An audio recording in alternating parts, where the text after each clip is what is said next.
Sandals and shorts, and surf, and scuba, and sand, and sailing, and soccer.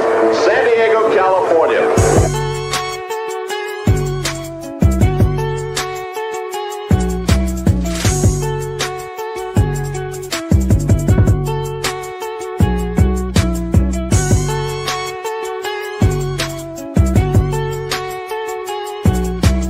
Previously on Two Balls and a Mic.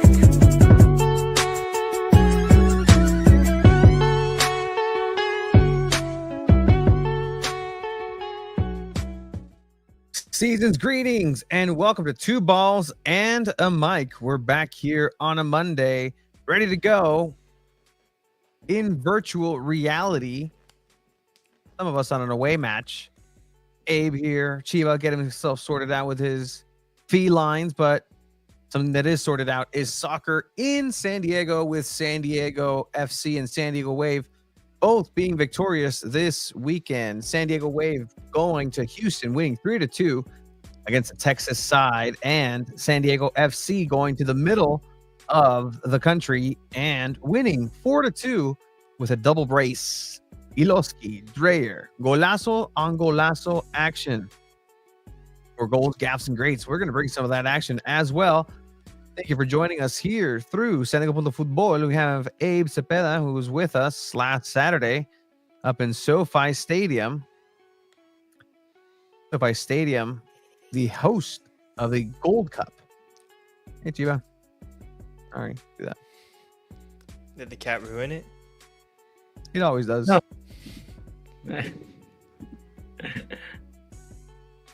How are you, boy? You're playing the wave today. Yeah, no, literally as the show started, like my electricity kind of glitched. It was weird, but it's back. Got to pay that bill, my boy.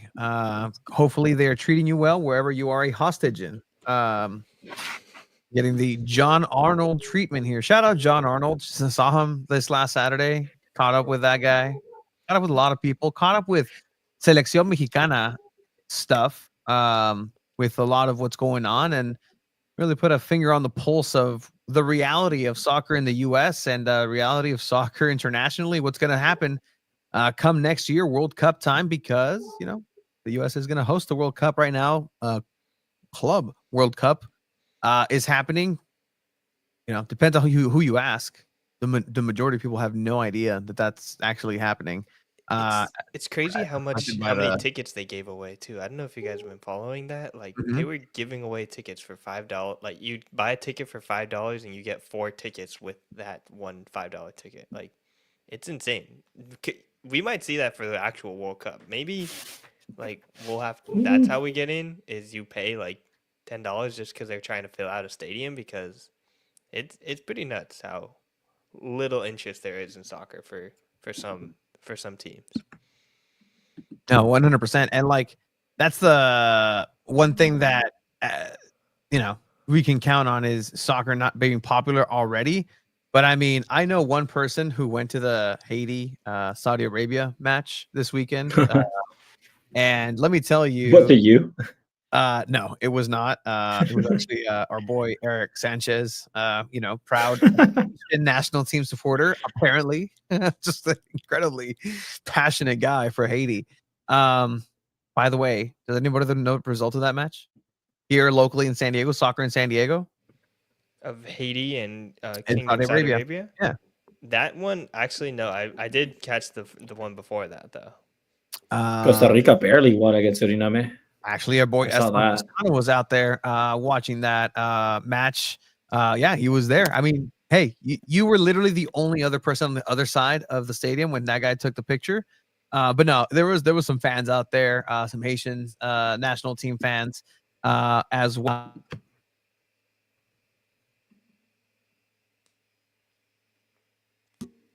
Saudi Arabia ended up winning that match, 1-0. By the way, if Wow. anybody's keeping Oh, score for partidazo. Gold Cup action. In any case, Chiba, go for it. Abe, go for it. Yeah. Well, I mean, it was a lot of soccer this weekend in general, right? I mean, San Diego FC had a match this weekend, and then San Diego Wave played on Friday as well. And then we went to the Mexico game for the opener of the 2025 Gold Cup, which, Abe, correct me if I'm wrong, this was your first time covering soccer in SoFi Stadium, right? Yeah, it was. It was definitely a very different vibe inside that press box. It's all closed off, so you don't really get to hear the crowd. But you can definitely, when you were out there, you felt a different kind of energy, especially with what's been going on in Los Angeles and nationwide with all the protests and stuff. So seeing that kind of celebration of Mexican culture just within people would, I think, was pretty beautiful to watch and experience. I don't think you got that same reciprocation from like the head coach of the Mexican national team or the federation, but I think definitely from the fans there, you felt a kindred just celebration of Mexican culture. Yeah, Yeah, for sure. I mean, go for it. Go yeah, for it. Sorry. it was definitely scary, right? I mean, we all talked about it before we drove up there and said, "Hey, like, let's leave that this time because you never know what's gonna happen with all the protests happening in LA and all over the nation, really." So we played it safe. We went there earlier, but yeah, we did see a protest, smaller one outside, kind of like the stadium. It was great to see, and I mean, at the end of the day, we got to experience watching Mexico again. Which, Tony, at the end of the day, this is why we started this. We got to see Yeah. Mexico live again. Again, at SoFi Stadium, it's a real privilege, and kind of, in talking with a lot of people and folk there, like it's still not covered correctly at the major sport way, and I hope that it keeps going that way because the attention is happening and the bills are happening. But like, What do you mean by like the major sport way? because there's a weird, awkward, just like halfway house between how Americans cover American sports versus how Mexicans cover the sport of soccer, right? Like we were sitting again here. I'll pick up the names after I drop them. Like we were sitting in the press box adjacent to Tuca Ferretti, who are they are co-worker, ¿cómo se dicen? Colleagues. Colleagues. Yes, thank you, Chiba. Colleagues of ours, and it's kind of interesting to see how the passions of everybody inside that press box just kind of live and like the ooh of like something being Yeah. very close and like you just I was thinking to myself because I was actually back and forth between the Mikey Vadas post-match press conference with SDFC as they won 4-2 over in Minnesota, but you can feel when something happened in the game based on the press box. Let me tell you, at SoFi the press box has glass, so it's pretty much silent. It's pretty much it's soundproof from what's happening outside, which really sucks. Like view, stadium, vibes, cool, great. As soon as you step out, you can feel the crowd. But in the press box, unfortunately, it's just dead. It's just incredibly sterile. Not ideal for soccer viewing. Sorry, little tangent there. We'll get to goals, gaps, and greats here in a bit. Yeah. Yeah, and at least the times we've seen Mexico play, right? We've always had that conversation of, oh, let's be professionals in the press box. We're not here as fans, even for Mexico. That's not the same case for a lot of these other Mexican media. Like they have a passion for this Mexican national team, and they're going to criticize them when they're playing bad, and they're going to celebrate when they score and win, especially when we saw them play at the Copa America, when I went to the Gold Cup final, when Santi Jimenez scored the last minute goal to win it. Like people were celebrating in there. And I was just sitting like, oh, okay. This is not what we're supposed to be doing, I believe, but people are still doing it here and at the highest of levels too. So I think I get what you mean, Tony, when it's like the way the American media covers soccer versus the Mexican media. And a lot of it has to do with the promotion of it and how badly it's been promoted. And I'll say this too: there's a soccer overload. There's a lot of soccer happening too, very very near to each other. Abe, Wasn't this a conversation for the last Gold Cup, or was that for the Women's Gold Cup? Like I remember Women's this Gold Cup. promotion CONCACAF. Like this is just a general. Is this just a general CONCACAF problem? You think like they're I not think it's a marketing general well soccer enough? thing. It's a general soccer thing because it's like realistically, who is going to go watch a other than Esteban, a Saudi Arabia Haiti match here in San Diego? Like, who realistically was going to go to that? Like, move that to Torero. Like, move that to somewhere else. Move that to anywhere else to kind of at least make it appealing to somebody because you're still paying Snapdragon prices for pretty much everything, right?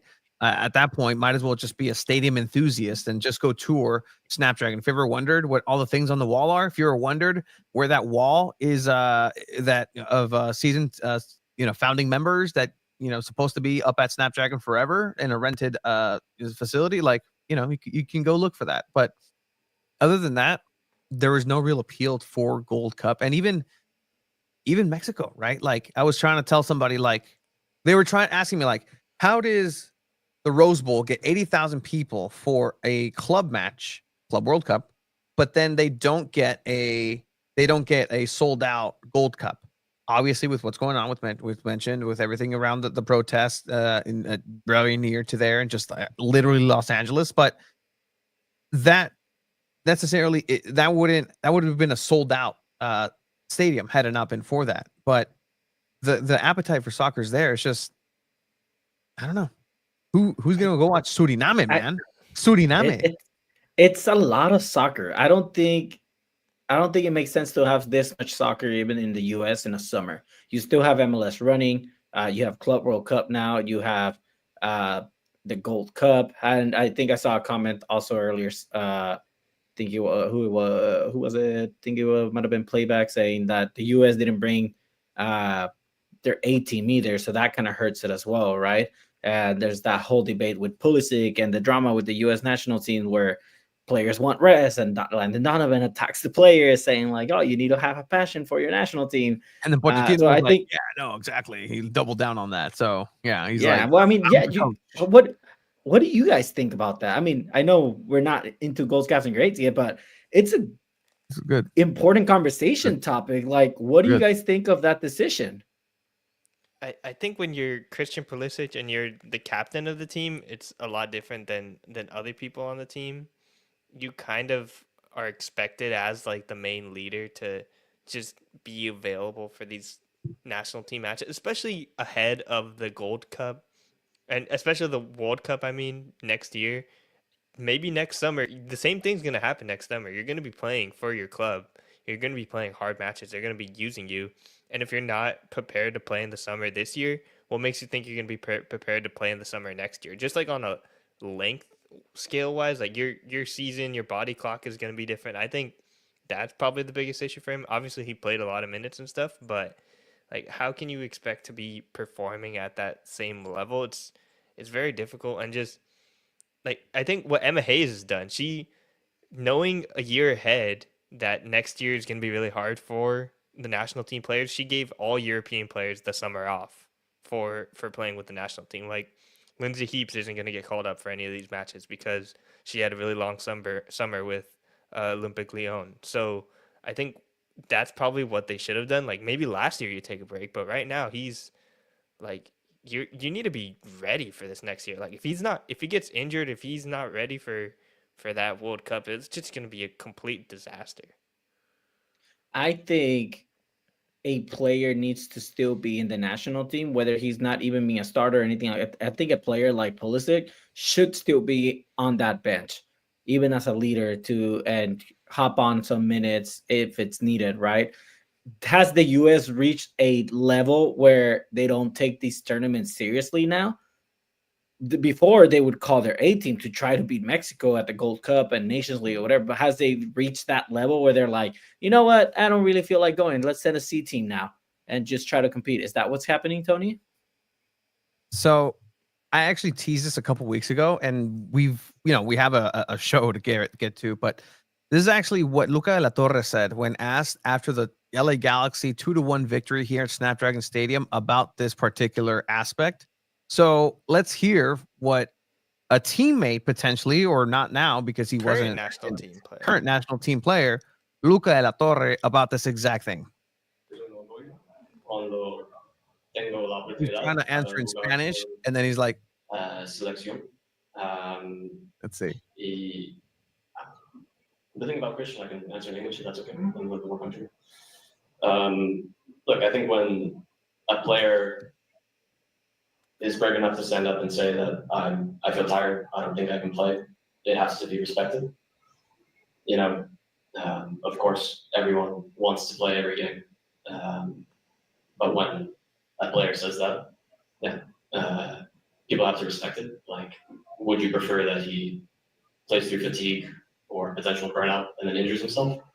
Would that prove that he, loves the national team enough for you? So I think whenever a player puts his hand up and says, I need to rest, I'm on their side. So that's, Luca is on Team Pulisic on this one. Yes, but he also said he would play in the friendlies before the Gold Cup. So, I feel like you can't have it both ways. Like, you can't be like, well, I'll play in these ones, but I'm not going to play in the rest because if the tournament goes long, then maybe, you have to make some sort of, I don't know. I feel like he's been saying a lot of things that mean a lot of different things, and, a lot of these U.S. men's national team players aren't, he wasn't even playing in the last Gold Cup, right? In 2023, they had, a B team also. So, it's not just this time. There's been multiple times where players don't want to play just because they're tired. It's hard to watch as a national team fan or media to take it seriously. Yeah, and I think also the main point is you're not playing top teams. You're not playing European level teams like Spain and France and this. I bet if they were playing those teams, Pulisic would be all over that. He'd be like, yeah, no, I'm gonna play through this. I want to play against the best. Yeah.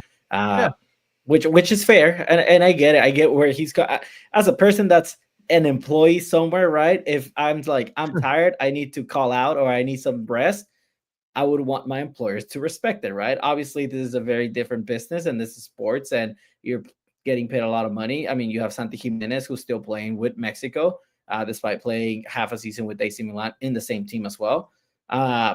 But again, every player is different. Carlos Vela didn't want to go to the World Cup, and boy, did Mexico miss them in that World Cup. So it's just, it is what it is, and it is hard to take this tournament seriously when some of the best players in that conference aren't playing in it.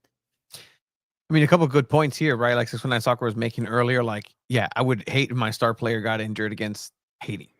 In a group, in the first group stays. I get it 100%. As a Mexico fan, there was a point where Cuauhtemoc Blanco was a rising star in Mexico, and in the national team Gold Cup game or even a friendly in Azteca, Trinidad and Tobago injures him, and there goes his career. He was on the ascent. He played in Spain. He played in Valladolid. He was going there, and almost a meaningless game just cut his career, and Mexico's just kind of was left without him. You know how much of an important player he did. Realized this exactly what Bruce Arena did a long time ago. Played the Gold Cup Group Stage B team when knockout stage came around. He brought the top players and they won. Yeah, that's a rotation thing. We see that the grunts in a way can get it done through the group stages, and then you bring on the secret weapons that you have and just kind of cruise through, right? I get it. I 100%. So what about needing rest, not about playing lower competition? That's the case. He should have said it and would have gotten even more backlash. Yeah, I mean, yeah, there is literally no winning in this. Not. Would Chucky have got, if Chucky didn't get hurt, he would have been there. I 100% know that, right? But that's different priorities for different players at different points in their game, in their team. Anders Dreyer, again, bringing it back to San Diego, went to the national team, scored, came back, flew directly to Minnesota, didn't come to San Diego, flew from Europe to Minnesota, trained on his own for a day, and then joined the team for one training before this matchup ends up having a very important game, a brace, a golazo. We'll talk about it. But with that, I think it's time to go ahead and kick into gear our, cool little segment. Anybody has a cool little thing, we'll go into goals, gaffes, and greats.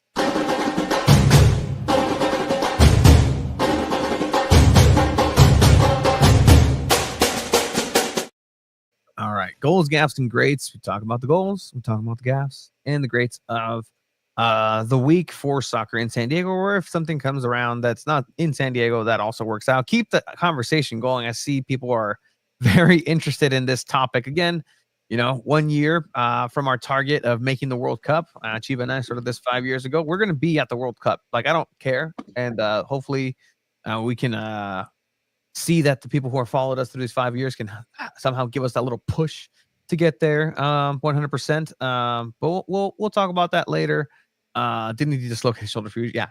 National team sometimes, absolutely. Even in FIFA career mode, you have this player that you're playing with, and you're like, you know what? I'm going to develop him on this. Oh, you got a national team call up? Send him. That's fine. He's a Brazilian kid. Go for it. Comes back out for 9 months. Great. Thanks, Brazil. Anyway, goals, gaffes, and greats. And I think there's room for debate. People, tell us, who do you think should be the goal of the week? By the way, I'm not this comment already. Who do they choose between Dreyer goal and Ilosi's goal? A lot of people say it's a home run, 10 out of 10 to Anders Dreyer. But I don't know. I like to play devil's advocate. By the way, Jeremy, no, nobody cheers in the press box for SDFC because most of the time people don't know what they're looking at. But yeah, we are not cheering in that press box. You know who does cheer? The employees for SDFC are very into it, and that fills my cup up. When I see people who work hard for the team get rewarded and excited for the team, like, that's really cool. So that's who cheers in the press box. Anyway, all right. First candidate for goal of the week is going to go ahead and be from the Minnesota versus San Diego FC game. Away, San Diego goes and travels, and San Diego goes down. And then our buddy. And it's early, so maybe it is one of those you don't have Anders to Dreyer configure your entire game plan because you're down 1-0 in the first couple minutes on an own goal. Dreyer from distance. Oh my goodness. That is out of this world from Anders Dreyer. Okay. I mean, come on. Like, so that's no brainer goal of the week. Like, this we'll talk about it later, but this was after probably the worst mistake in SDFC's like club history. Yeah. Which we're gonna talk about next as well. But he like brings the team back with that goal. Like, that's just insane. Like, yeah, the goalkeeper is too far ahead. That's still not an easy shot to make. Like, those are goals that you're like, oh, wow, like, that happens sometimes. But it happened for San Diego in this match. And Anders Dreyer saw the goalkeeper ahead, and he still hit that so cleanly. Like, that's a hard shot to make. Yeah. No, I like the fact it doesn't bounce. Like, again, people who watch the game, I appreciate. Thanks for being a fan. But like, people who know the game, who mess around over at the park and just mess around with their friends and pals. Like, this is a video challenge. Esteban has probably we sucked at it, Chiva, of like, you can't hit the woodwork to score. You can't have it bounce before. And sometimes it's hard to get the ball to hit nothing but net. The distance that he gets this and how clean it is, like, it's not this shot. It's this other shot that you kind of get the appreciation. Already right there in that moment that he controls the ball, there's no thought in him that is going to say shoot. He's just thinking control. What's the next thing for me? Oh, he looks up. Oh, I guess I can go for the long. And I think he's trying to go for the long through ball, overhead through ball to get over to maybe Alex Mighton. But while he does that, he just has the chance to strike it so cleanly. It even goes in the angle into the net. What a goal. That The was just keeper so for the beautiful. Minnesota 6-7. Yeah, keeper 6'7". You can't necessarily say that he was out of position because who in their right mind, like literally, who in their right mind at that point decides, okay, bad touch, by the way, bad touch. If you really think about it, terrible touch. Like he didn't control it. It kind of bounces on him and he just completely improvises, fixes himself, shoots. Rookie goalkeeper as well, but there's nothing for him to do. There's nothing My for him thing to is, do. Anders Dreyer's the right winger of this club. Like, why is he right there where Yepes is the one that's supposed to be there? Like that was just crazy. Like, I don't know what's going on with San Diego FC, but this for me, this is what's goal of the week. Has to be probably the goal of the week for sure for MLS. Yeah, I think it's San Diego FC's best goal yet, honestly. Like any person that's just a fan of soccer could watch this kind of goal and be like, that's so cool. Look, like I agree. I love hey, Mike, ask the guy in the next room next to you, what could he have done better as a goalkeeper? Season's greetings. Shout out Duran. Congratulations on getting your diploma. But there's nothing the goalkeeper could have done that, like at that point, like who thinks that that's going to be a shot?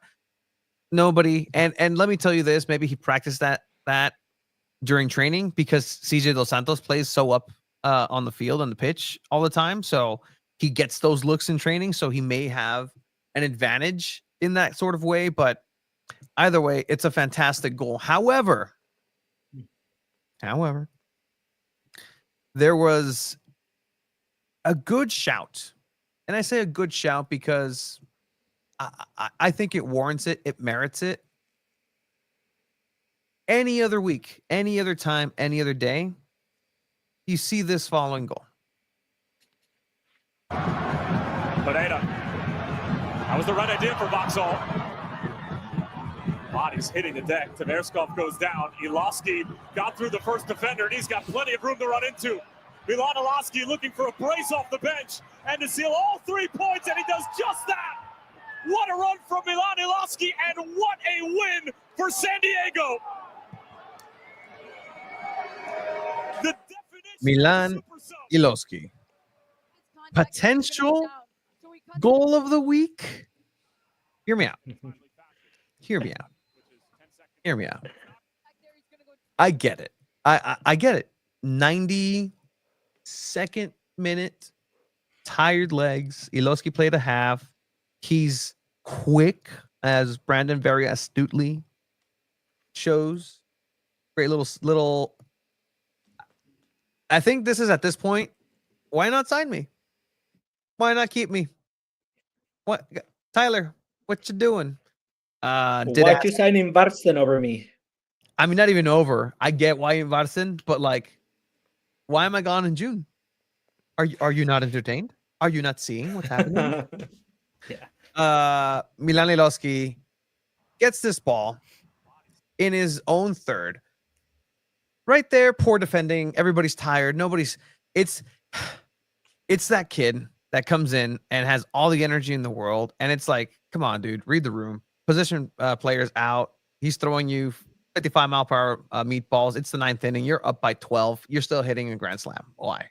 Like, why? But you still have to play the whole game. Autopase, un autopase, a self pass, an auto pass right there to himself. Quick, nobody's going to catch him. Slides, cool, calm, collected. He traverses pretty much the entire field. Any other game, this is the goal. Like, this is the goal. Like, Maradona-esque.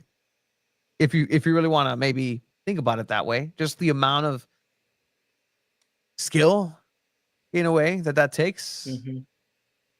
You're not impressed, Chiva? Yeah. No, I am. Like, don't get me wrong. Like, this is a fantastic goal. I still think Dreyers is a little more impressive, and I think a lot of people that are basic, just like soccer are barely getting into soccer and saying, "Oh, he shot it from midfield. That's amazing."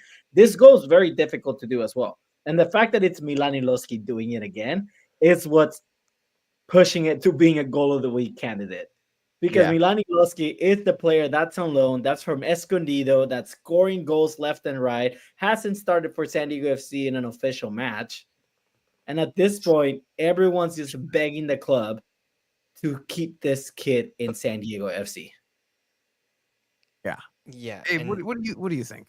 Yeah, I think it's an amazing goal, but like you said, you're kind of on tired legs. You're already up 3-2. Like, it's not as impactful, I think, as an equalizing goal after you make like a really big error in the first half. But still, just unreal goal, unreal touch by Milan Lasky to like do this. Still, like, you're on loan, like you're. A lot of the time, some players, when they're on nearing the end of a contract, it's like way more pressure, especially like goal scoring players. Like, you see it too when they like a player will start on the thing. It's like, you don't know. They're kind of pressing and stuff. I think Chucky for a little bit was pressing before he got his first goal, but like Milanowski just has not felt pressure at all yet, and it's just like demanding that he get a contract with SDFC. It's very cool.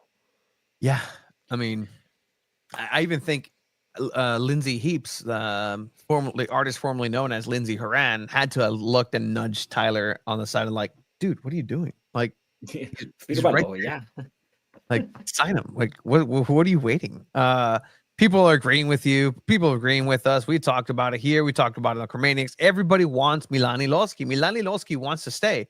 We'll get some audio on that post-match because I was feeling spicy in the SoFi press box. I told you, Chiba, you were like, oh, no, of course not. Of course not. The game ended for San Diego FC in like the 25th minute of the Mexico Dominican Republic game. I told Chiba, oh, yeah, no, I'm going to be in the press box probably talking to Mikey Varas at halftime if I'm lucky. You're like, oh, no, what do you mean? The game just ended. I'm like, no, watch. It's fine. Estoy como pendejo. Like, Luca Ferretti is walking past me. You have Borghetti in there. You have the great Guzman just passing by por su tercera ronda. Saludos, Guzman. But everybody's kind of enjoying the game and everything. I'm watching it through a screen, just waiting. You know, como güey. But it's all good. We got some good audio for you guys. Shout out to everybody who was there. Dude, they went to the Dodger game today too. I'm so jealous. They had a crazy weekend of coverage. The contingency of San Diego soccer coverage, like the media guys, the TJ guys. So there's two. Let's bring you behind the curtain. There's a sect of that press box, and we call it the TJ guys because from TJ, and yours truly. Like, just here, the core. You have some East Village Times people, and couple of ziggle zaggles here and there, and what's one other way? Tommy, yes. And so those guys had a blast. Those guys are staying in LA for the whole run and are doing the LA America thing, and very happy for them out there, enjoying their time. Good coverage coming out of those guys. So shout out to everybody out there. Amor, todos, saludos. Speaking of cannot stop.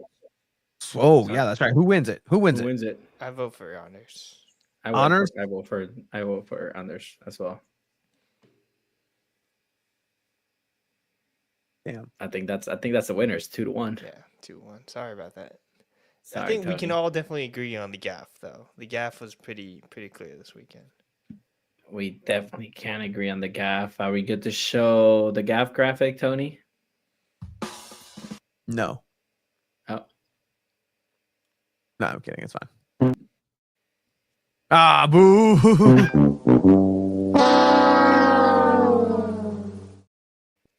Obvious the gaff. Let's get it out of the way. In the 8th minute, San Diego FC to open this matchup. Getting a start here, even in though the play style. it was on an international Chris McVay, who cannot stop scoring as well. Oh, and that's a terrible mistake and an own goal. Oh, indeed. At the top of his laces, Oh, indeed. dead center.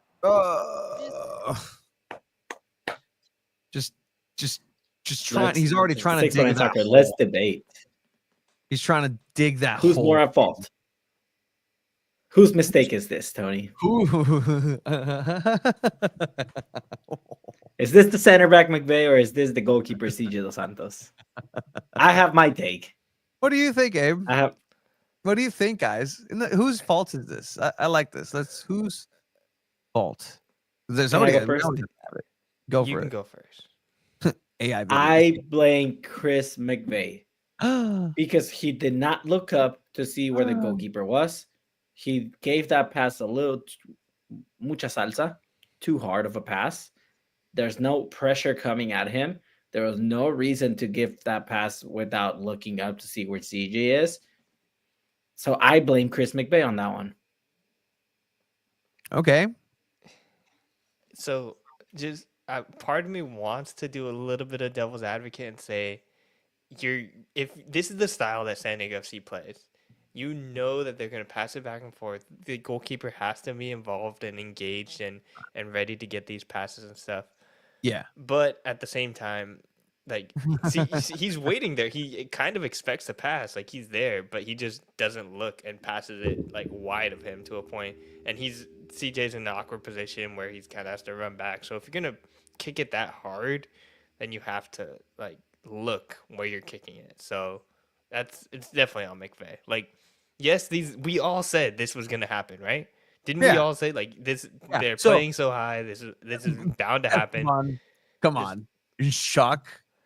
I would be looking at my watch and been like, got it. 18 games. That's how long it took. Halfway. It took halfway Hey, through the season.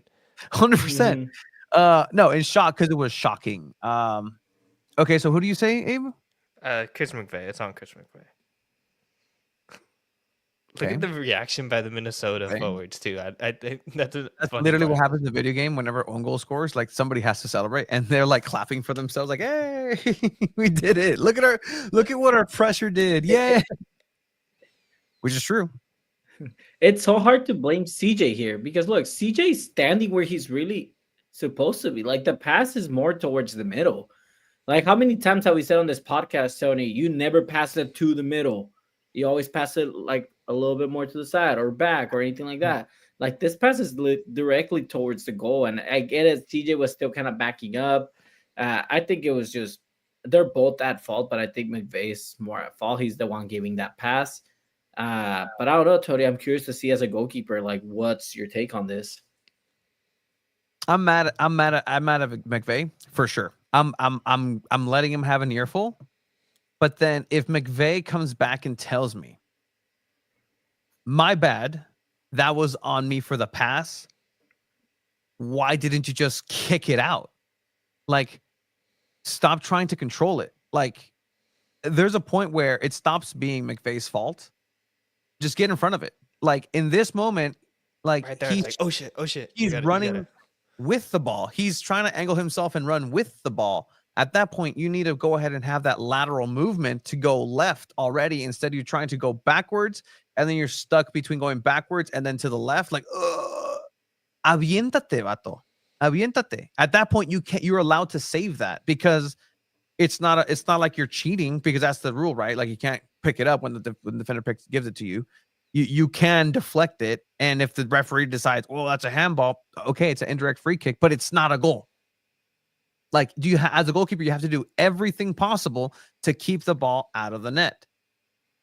So while the pass, McVay, yes, CJ, you still have to get there. Like, I get that awkward 100% thing. You have to put your body in there, try to deflect it, make it awkward. Yeah, Chiba, I see you raising your hand. Yeah. That's not the right to dream and San Diego FC way of playing. We've heard Mike Ibarra say, we are going to die by the style, and the style is not to dive or clear it, anything like that. It's control the ball and pass it. And they're going to die on that hill, and that's what happened with this play. Which is why Edwin, like, you never pass the ball towards the goal. Like, no, this is they have to. Like, literally they have to. Like, this team has to. Like, come on. Like, that moment, other than him praying, this is it says playback speed 0.25. No, this is legit actual footage from CJ Dos Santos's head, how slow this replayed. Like, okay, I see the ball. It's fast. I have to run with it to try to get it because there's so much pace on it. Okay, no. Oh, no. Okay, I'm going to have to try to do something. Like, you have arms, dude. You have a chest. You have a tummy. You're long. But again, he's 24. It happens. He's 24. It happens. It happens. He's gonna learn. It's fine. I know Esteban, right? I mean, Esteban, you got to agree with me on that. Too busy was going to say that slide or dive for the ball. Like, I get not doing it because it's very easy for me to be quarterback goalkeeping or Monday morning goalkeeping, I guess. But yeah, it's what you kind of do. I understand why it happens. Still doesn't make it any less of a mistake for that as well. But I have an honorable gaff. It wasn't CJ's best performance. You have I have an honorable gaff.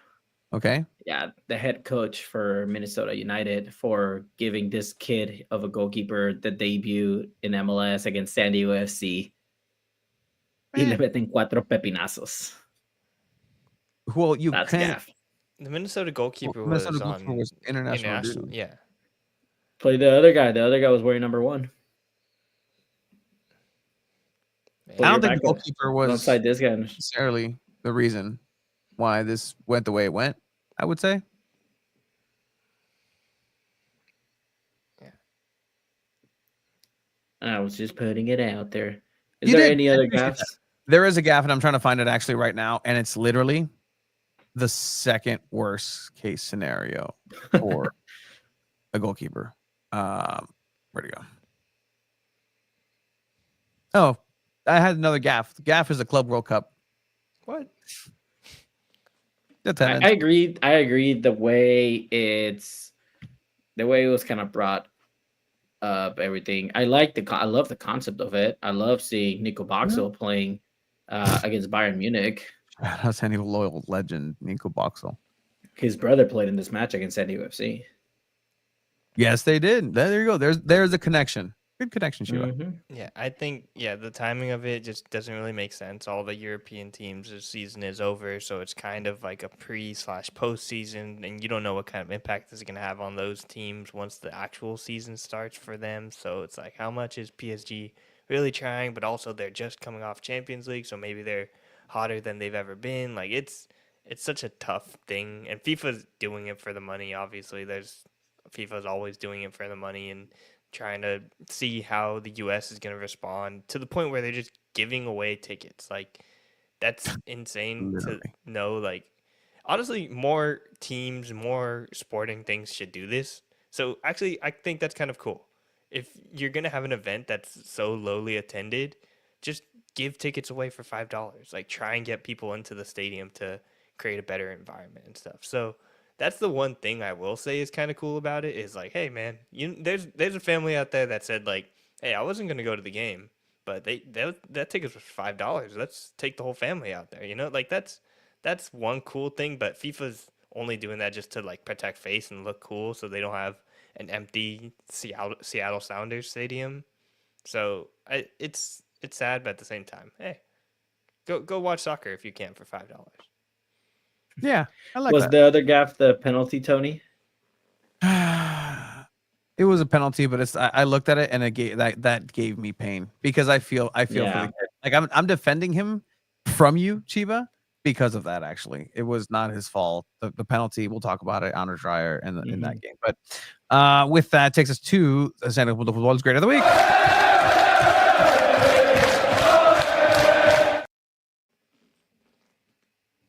San Diego Football's Great of the Week, and I mean, kind of like the goal, Anders Dreyer came in off international duty.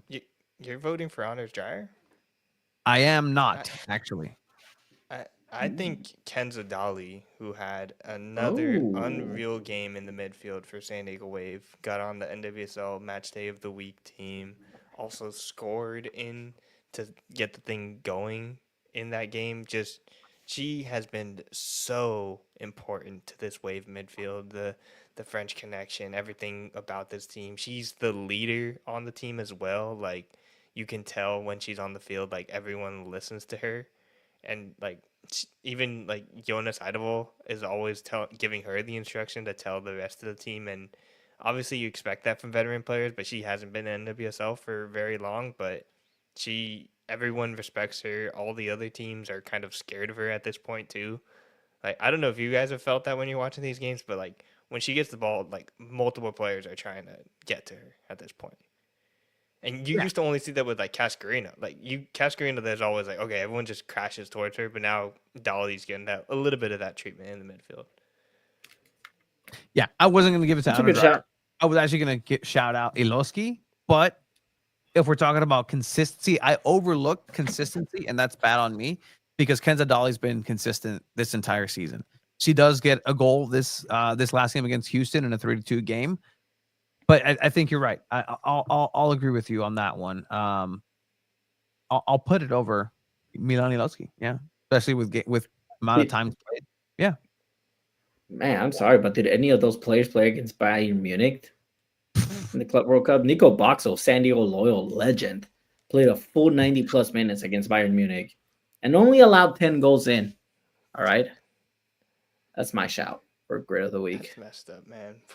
At a certain point, if you're Bayern, are you just like, all right, guys, we got 5. Let's wrap it up.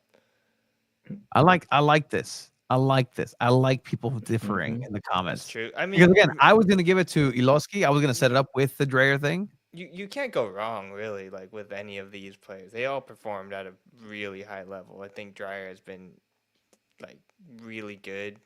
Milanowski too. Just like you can't stop the goal contributions. It's unreal. I think Delphine Cascarino, technically, she tied Alex Morgan for career assists for Wave history. So at this point, Raul Jimenez is now the all-time goal scorer for Gold Cup, bro. Yeah, Edson Alvarez got his first brace with the Mexican national team. That was a big We saw thing. 2 dudes get their credentials stripped. Wild stuff. Yeah, Great. It's greats of the week. It's there's a lot of great stuff that happened in soccer this week. But whoever you guys think. By the way, Let I us mean, know. we're talking of first of everything. This is probably the first time goals, Gaffes, and greats almost last an hour. Yeah. Well, there was a lot of goals, a lot of gaps, and a lot of There's a greats. lot of stuff.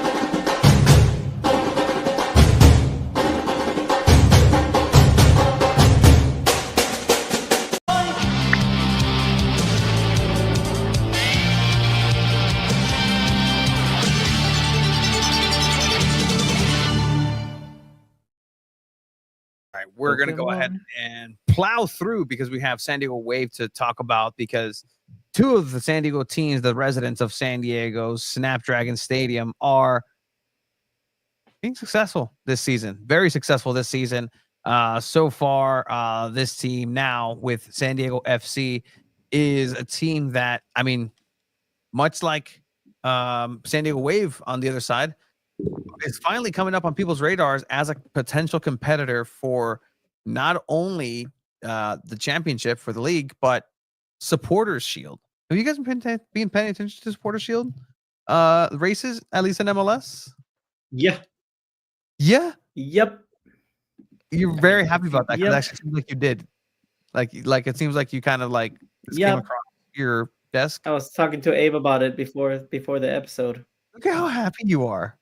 I love this. Tell us more. It's a thing. It's a thing where halfway through the season, or a little past halfway through the season, you wouldn't dare to say all the MLS experts had as DFC dead last in MLS, dead last in the West, and you wouldn't expect San Diego FC to even have a run or a chance at the Supporter Shield, let alone playoffs.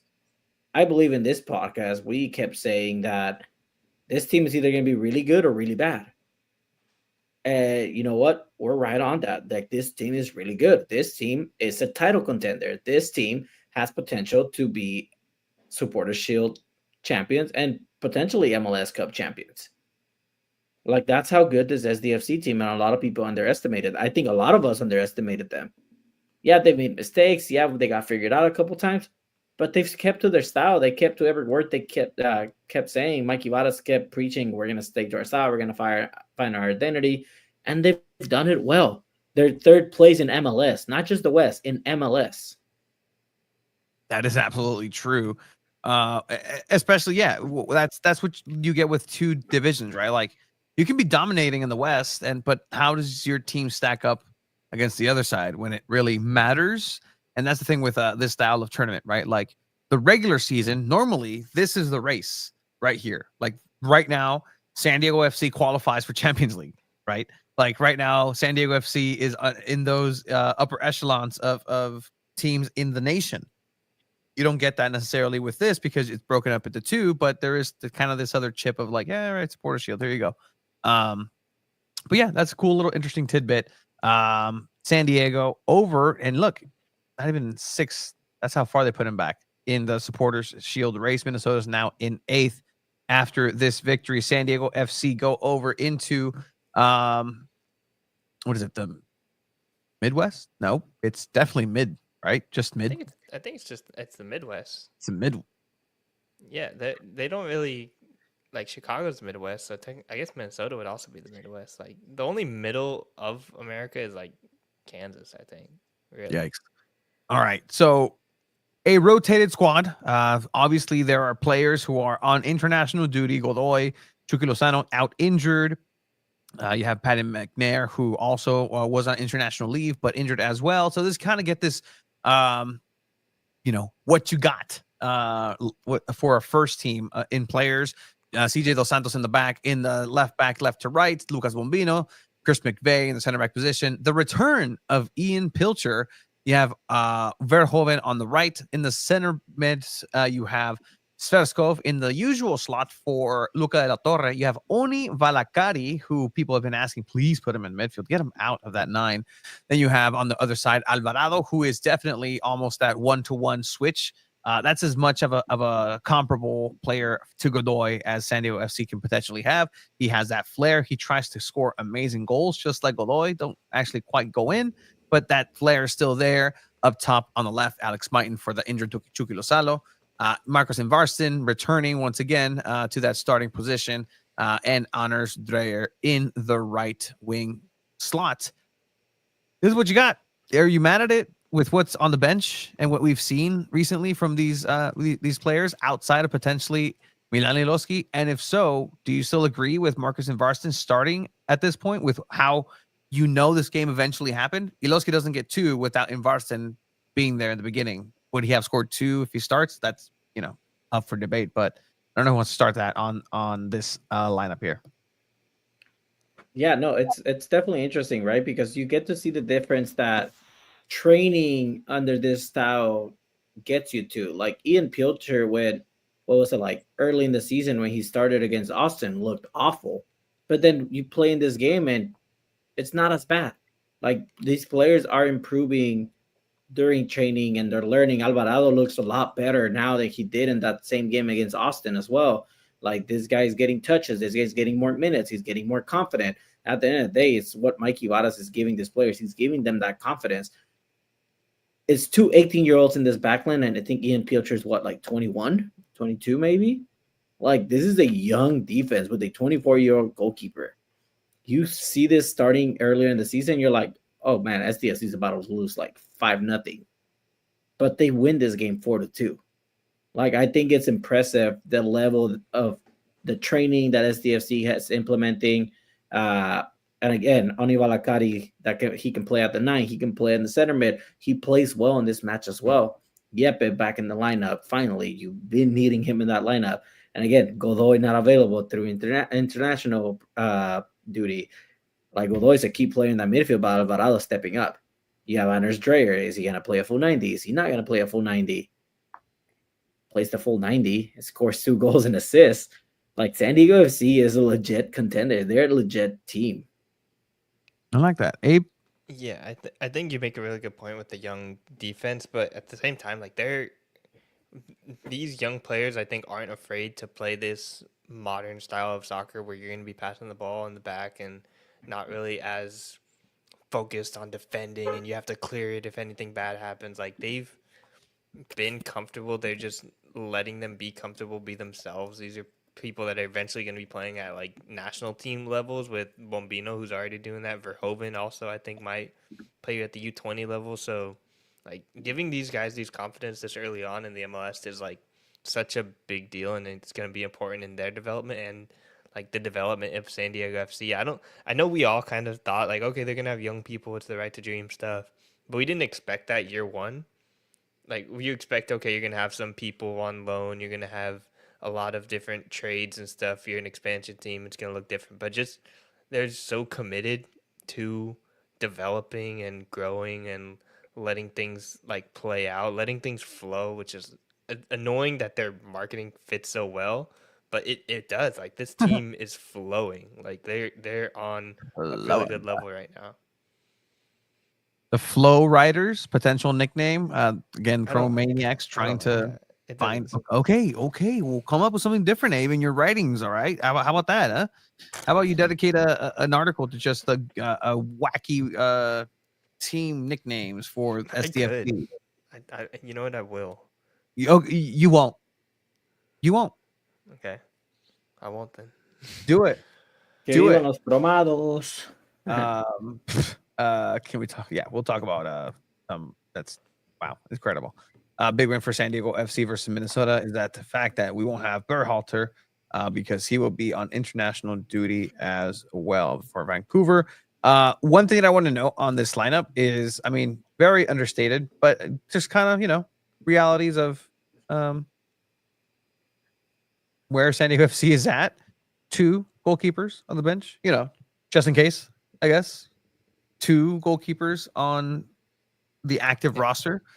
I was talking to Chiva about this at the game. Like, you gotta, one of them becomes a center back if you actually need it, right? Like, yeah. I mean, sure, you gotta, if that's his position, sure. Maybe you think Pablo Cisnega is like, actually, I'm a 10. Like they're coming out and like Chiva. I mean, you just don't make subs. I mean, he made what 2 subs this whole match. Yeah, but again, you don't always have to use all your subs. But at the beginning of the season, he was using all of his subs, which is so crazy. Like he was using every single sub. Usually, you leave at least one in case of emergency, but he was using every single one. So it's crazy. That's a good question for training. How about that? Like, hey, Mikey, we've noticed like maybe if it's on Thursday. Did we get the email yet? Thursday. I don't think I'm gonna be able to go on Thursday. Are you gonna? I think I may. Cause celebrating. They're gonna practice on Juneteenth. How dare they? It's native land. So I don't even think they're having training actually because they have a week off. They do have a week off. Dang. Happy Juneteenth, everyone. Anyway, happy Juneteenth. Happy Father's Day, apparently. I think that also contributes to the fact that they're a lot more like match fit. I think earlier in the season, the team was still kind of catching up on conditioning and getting that physicality that they needed. I think at this point, that team's kind of closer, if not at that level now that Mikey Vadas wanted them in, which could mean only 2 subs some games, only 3 subs. I mean, they won 4-2. You can't really say anything like, why didn't you use all your subs? They won 4-2. Like, what else do you want? Yeah, no, they're doing things right. Don't let me forget that question, Abe, for Thursday if there is availability, if there is. But all right, San Diego FC with this lineup right here, go into Minnesota, an away game. We predicted a loss. I think I was the only one that predicted a tie. Nobody predicted a win, and I think that's a safe thing to do in this situation. Minnesota coming in, and this was kind of like what you heard, that this was going to be a battle where Minnesota doesn't care about the ball. Take the ball away from me. It's all yours. San Diego FC, what are you going to do with it? Are you really going to think through? Early on, San Diego FC had some defending to do. There were some spaces. There was a lot of runs, a lot of good through balls, and a lot of speed on the counterattack for San Diego FC to defend. And then obviously early on, you get the Gaff of the week there with CJ Dos Santos, Chris McVeigh combining for, talk about San Diego FC's best goal later, San Diego FC's worst goal conceded at this point. That one. But this game, again, to your point, Abe, about their marketing, like just like the annoying part of it is like, man, they were kind of right. Because Honor Dryer is definitely in a state of flow. He's on a different level. He is what you paid for. If Chucky Lozano gave you this, you'd be over the moon, and his name would be everywhere in MLS, like literally ESPN. Aside from this game, from this goal, just like every time he does something, he'd be on the front cover of everything. But because of his honors dryers, it's not necessarily well known. Like it's a little understated, but he is incredible, especially this season. Let me put some data to you. Yeah, real quick while you pull that up, like in LA, I think that came up multiple times when I was talking with other people in the press box, where it's like, oh yeah, covering San Diego FC now. They're like, oh yeah, Anders Dreyer. Like, people around the MLS are going out of the way to notice, like, oh yeah, this guy is freaking really good. Like, it's not just the San Diego thing where people are noticing. Like, the entire league knows how good he is. It's funny you mentioned that training sessions will be over 100 degrees very soon. Great conditioning for San Diego FC. Very true. On our end, we're doing our things at training. We're warning everybody who's not from San Diego. Hey, June, July, June gloom, gray May. Wait for September. That's when the real heat is here in San Diego. But in any case, putting some data onto this, San Diego FC's honors dryer, you can see here from the data over on EpiRev, in the 98th percentile in a couple of incredibly important aspects here. Goals assisted, he's in the 97th percentile, 96 in just assists. XGs, he's pretty good at penalties. And non-penalty goals, 75 percentile. And then this is all compiled compared to position players, peers in the men's next 14 competitions over the last year. That's based on 2,958 minutes played this season. So, hey, look at that. We got some data up in here. That's cool. Nice. Nothing on the data, guys? Cool. No, I mean, it speaks for itself. Like, you see it on his game. Like, he's probably one of the best players in MLS right now. Like, he's not the best, but he's up there. He's top 10 players in MLS right now. Yeah, I think that's a lot of the time we use numbers to reinforce what we already believe, and I think this also just reinforces, like, he is really good. There's a reason why he's your designated player. You're paying him a lot of money. He's probably honestly underpaid too. I think he was signed below his market value, like, from Europe, and at this point, he like teams from Europe might want him back, but also at the same time, it seems like he's perfectly content and happy here in San Diego. I remember when we signed him, Chief, I kind of asked him that, like, oh, what was the decision behind leaving Europe? And he was like, I already did everything over there. Like, he already played in Champions League. Like, he already did what he wanted to do. And he's like, yeah, now I just want to take over here in the US or play here. And it's like, it's crazy. Like, he's playing at an unreal level. No, he really is, and it's really, really cool to see him train up close. Like, man, like the players do player things. Like whatever you and your pals do at training to get away from the gaffer, they do too. They just start playing long ball and just almost hurt everybody around them whenever somebody doesn't control it right, or just play foot tennis. Like it's really a great time. But you see the quality in these moments from Anders Dreyer, and just being able to put a ball on a dime and on a pin. But going back to the game here, San Diego FC concedes a goal in the 38th minute, but as we will see here, it is called offsides. Could have been almost gaff. CJ, you got to parry that to the outside every time to the outside, please. But yeah, he's definitely this is a learning game, I think, for CJ Dos Santos for sure. As Minnesota just kept knocking on that door. There were definitely back and forth moments through this matchup. But ultimately San Diego FC was also able to come back and capitalize a little bit after. They were dangerous. A good stop here by the rookie goalkeeper. Again, 6'7", just didn't have to jump like at all. He just kind of stood there. But then, San Diego FC, to the annoying point that you're saying, Abe, a little bit, is like they just keep going. They just keep marching on, playing their style, wanting the ball. This, an offsides. Don't think so. But We saw it's offsides. it was offsides. This was something that definitely was a thing. I told you guys, look, penalty immediately. Mhm. Commentator kept saying like, I don't know, it looked like it hit his face. Like, no, it's clearly like the left hand right there. Oh. VAR decides. Yeah, and like there's no agrees. reason to raise your hand right there. Yeah, no. The argument was like, well, where else are they supposed to put their hands? I don't care. Let it hit your face. Let it hit your face. 100%. Thank you. Great stats. Thank you, Jeff. I am good at math. You're good. Working on that soundboard. Penalty, Honor Dryer with a left. Slots it in and that's right there is pain as a goalkeeper. Let me tell you. That is misery. 2 goalkeeping nightmares in one game. I wasn't a fan of this game. Not at all. Not at all. These poor kids, they train so hard out there. They're living their dream just to be exposed in such a way and almost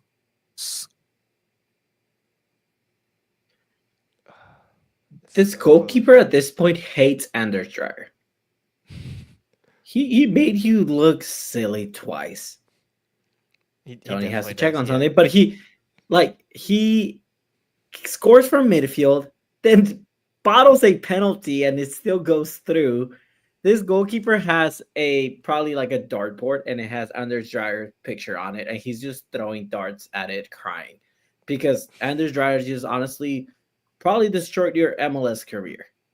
But yeah, no, I think something I wanted to mention about Anders Dreyer coming to MLS, right? It's very reverse of what a lot of players want to do, obviously. Like a lot of players want to go even to the Belgian league because it is a higher level, it's more competitive. I mean, you see Chino Huerta, who was called up for the national team as well, but he was Anders Dreyer's replacement.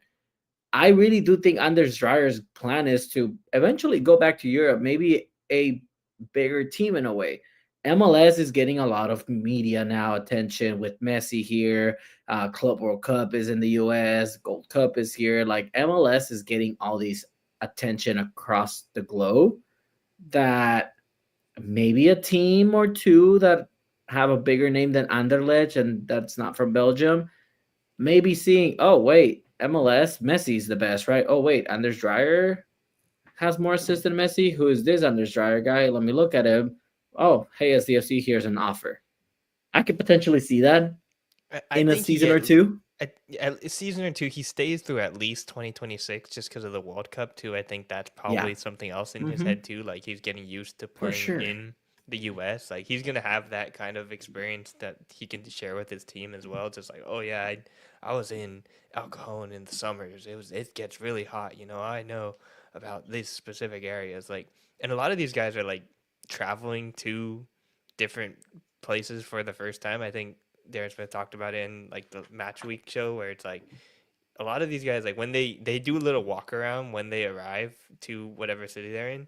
And for most of these international players, it's like, oh yeah, I've never been to Seattle before. I've never been to Minneapolis before. So it's cool for them to like get to experience America in that way. But yeah, like even these teams playing at a really high level, I don't expect Anders Dreyer to leave until at least 2027 at the earliest. But even then, like San Diego FC or another MLS team will throw him a bag to stay as a designated player. There's a reason why we're and again, sorry, I was just saying there's a reason why people pay so much rent to live in San Diego. People want to retire in San Diego. And somebody like Anders Dreyer, I can see wanting to retire in San Diego. Like even players like who are around the MLS who are just cashing it in, wish they can cash it in San Diego. Sorry. You didn't listen to the things we just gave the total opposite of that.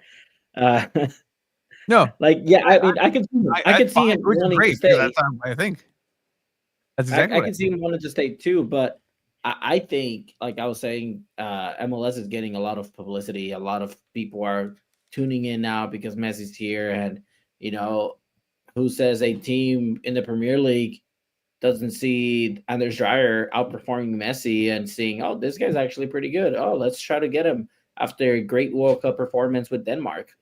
Like, oh, he's only 26, 27. That's awesome. Let's just sign him up already.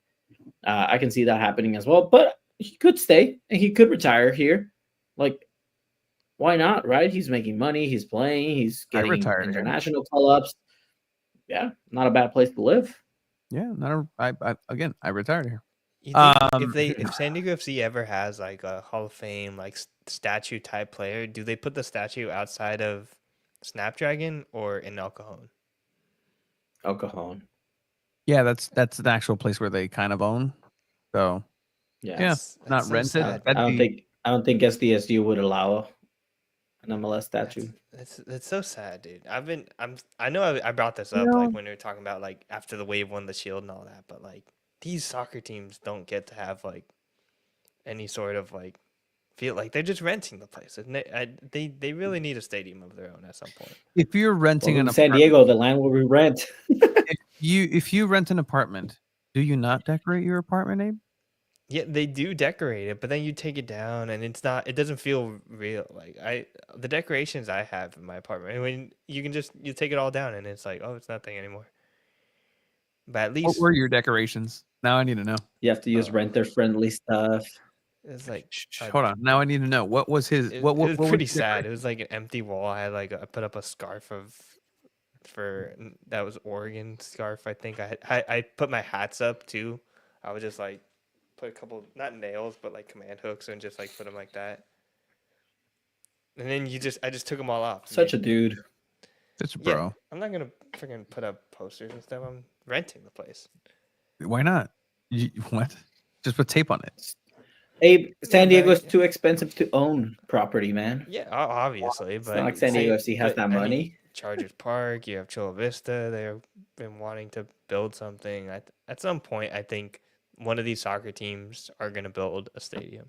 Either San Diego Wave and STFC work together to build something. Like, I genuinely believe that's coming in the future, just because Snapdragon doesn't feel Yeah, I like can see that. and maybe not now, but like 30 years, 50 years down the line, it's going to happen. And why not next to an amazing resort down in Chula Vista? A lot of space. that. Maybe. Milan Iloski. Game kept going. Now try. Milan Iloski came on. Sitting on a hat trick now, delivering this time, and it gets all the way through. Milan Iloski is just something else right now. San Manu Diego says, takes the "Hey, lead. Milan Iloski when's the will play Patreon coming a beautiful to get us to ball the World on Cup? this dryer. Very soon." So well to keep For him Milan going, Iloski to he's stay, asking for that's that not on ball. me. That's on Tyler Heaps. No. No. Yeah, Those Milan are- Iloski those comes are legit on. stat, I think. Great header. And again, a perfect ball from Anders Dreyer as well. You know, this guy, he's like people are saying in the chat, like he's the top assist leader in MLS with 9 assists right now. Like this guy is balling. This guy's goal contributions are insane for the club. And he keeps delivering passes like this. It's just phenomenal to watch. It's so much fun, to be honest, just watching Anders Dreyer play. Yeah. And you actually have a 9 that can finish. For now. For now, a borrowed 9. You know, talking about renting. I mean, rent a stadium. Why not rent your strikers, right? Rent a striker. Milan Iloski scoring on that one again. What a great cross you mentioned to Chiva. Here a chance, almost Iloski again. Iloski has a nose for goal, and he's in those right spots. And you know, he's not the tallest. He's definitely probably the quickest. He mentioned it. He's like in the post-match press conference. He was like, "Yeah, no, like." Once I knew I took off, nobody's catching me. Like I know nobody's catching me.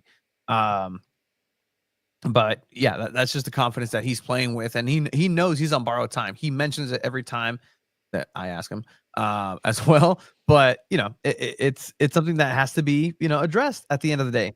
Did he get fouled there? Yeah, he gets a little shove there in that cross at the end, but that's never going to get called. And at the end, again. What a goal. Taverskov goes down. Iloski got through the first defender, and he's got plenty of room to run into. Milan Iloski looking for a brace off the bench and to seal all 3 points, and he does just that. He does What a run from just Milan Iloski, that. and what a win for Why not sign me? Literally. Why not? a win. Why not? It's crazy that he was like playing this well in the USL. Like he looked like a level above the competition. Like he looks not as dominant in the MLS, but he's still just like he has to score in every single game. Like, When do you people- remember those Orange yeah. County matches? Like it felt pretty similar, right? Yeah. Like it's just No, eventually. Like thinking about like USL times, like the guy playing a Galaxy Los Dos, Judd. Okay, He I don't was remember that guy. last name Judd. He went to Galaxy One at some point. Okay. Sorry, sorry. We follow the San Diego soccer scene, very intently early on as well. Granted, you were in middle school, but Wasn't it's okay. Alvarado? He wasn't Alvarado college, played man. for Déjalo. Galaxy, right? Yeah, he did. Okay, see, I remember some stuff. Chiva, But you had something? Okay, no. ¿Por qué no? Yeah. I mean, SDFC go on to win this game 4-2 against Minnesota. And like Tony said, none of us predicted this. Two of us predicted a loss. Tony predicted a tie. We all still got this one wrong because SDFC just proved everyone wrong. Yeah. Tony, you got to talk to Mikey Vadas and Milan Ilowski post-match an hour after the game. What was that like? I don't know if you want to show anything, but just you did it from SoFi, man. Like, qué pedo, güey. Yeah. Again, people just coming by for their 8th plate behind me, and the catering was delicious.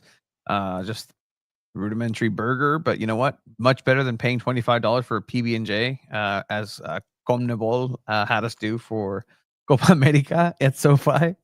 All right, let's hear from Mikey Vadas. I'm just so proud of the guys because we're missing some important players. We had some individual errors in the first half, but we were able to bounce back real quick, to just kind of release those the feelings of maybe making some mistakes or being nervous, and then refocusing on what we needed to do. And the guys can be tremendously proud of themselves because, man, they got a fighting spirit, but they're also so brave to just keep going. And this is a very good team we played against. And I think that, especially the second half, we put together just an amazing performance. Thank you. Now we're going to go to Tony. Let's go with Tony. Thank you, Vicky. Mikey, what can you say about this match? 18 games into the season against a tough opponent in their division.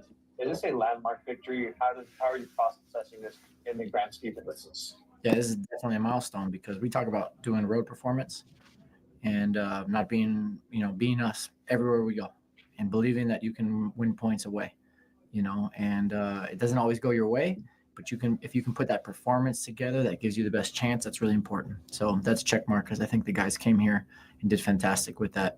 And then the other one is we talked about being a big squad, missing important guys, but next guy steps in and the guy knows what to do. The guy's got courage and the guy's got quality, and the guy has a good understanding and connection with his teammates. And I think those two things are really important, what we showed.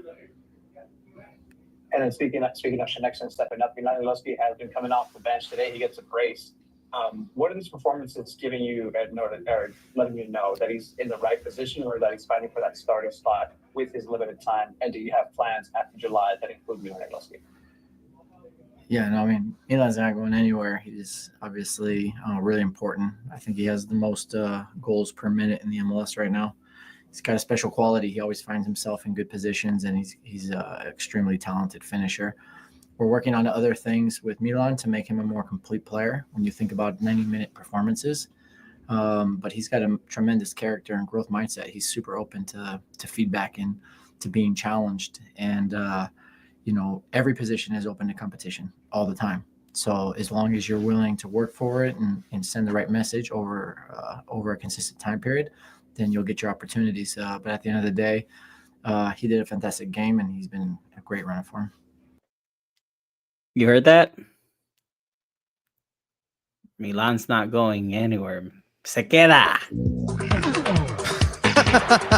I was waiting for some point to just Se queda. I mean, he's pretty much saying that, right? Like for him, I right? think at this For point him. is Mikey Vadas speaking. he's saying like he's not going. Yeah, he's not going anywhere. At the end of the day, it's Tyler Heap's job to get that done. The good thing is you have a good relationship with FC Northland. And I think the deal is very doable. So I obviously it's a no-brainer. I think everyone knows it. I think Tyler knows it. I think Mikey knows it. I think Milan knows it. it's just a matter if FC Northland wants to do it. Will be Milan Lasky. I think Yeah, no, I mean, Milan's not going anywhere. the toughest part for me, I think, is because the MLS roster rules with the salary cap and the GAM and the TAM and things that have that nature is why it's hard to kind of like add players mid-season. Like, kind of, you might have to drop someone if you do get Milan, and like he's going to demand a high salary, I think, and he deserves a high salary because of how much he's proven he can do with San Diego FC and within the MLS. So you have to like figure that part out. That's probably why it's been gonna be taking a long time and wait until the end of the loan period maybe. But it's gonna be tough to like figure the way that all works out, because I'm not sure how much money they still have left open to be signing players like that. And I don't think you just want to dedicate all your money to one player too. You still might want to reinforce the midfield depth. You might want to get another center back if you truly are going to trust these like teenagers to play in the fullback positions. It's okay, but like it's a little questionable. I don't know. It's hard. Chiba? You extend the loan, Abe. You extend the loan for the rest of the season, Abe. Oh. That's so stupid. Is that where you were going at, Tony? No, it wasn't. I was actually going to say and ask. So when, this was actually brought up, it came across my desk, that DP spot that San Diego FC still has. So do you then, I mean, you don't go out for an attacker anymore. You have the solution in Milanowski. So then that clears up a spot in a space for a defender in the DP spot. Your big signing, Andres Reyes, still missing in action somewhere. Is nowhere to be seen. Midfield, pretty all right. Maybe you're still loaning Celta Vigo as Luca La Torre. Sure, you still have that loan impending. So do you still need midfield depth? Where do you kind of use that?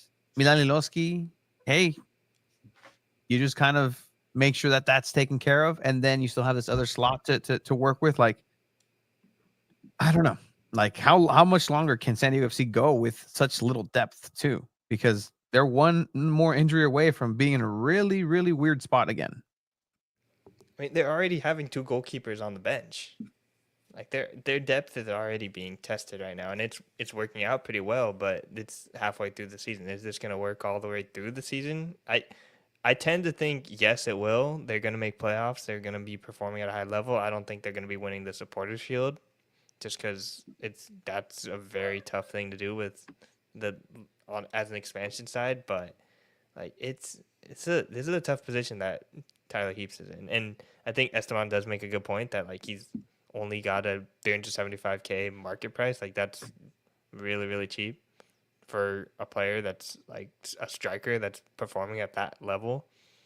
But I don't know where this team goes for the transfer window. It's going to be interesting though. Yeah, and a high price DP wouldn't be for depth. That just pushes everybody who's beneath him down, right? Like that's also creating depth. If you sign a DP in the midfield, that just means Alvarado isn't your automatic go-to choice with Godoy in there as well, right? Now you can maybe start using Godoy a little less. He's still a veteran, right? Those legs in the long season, yeah, maybe they're good in the first half, but what about the second half? What does that look like? Is that something that's going to be an issue? But you have that depth. You have Alvarado to kind of go into whenever you need to as well. So, I mean, this is kind of on Tyler Heaps' desk now. Like that's what he has to kind of go ahead and navigate here.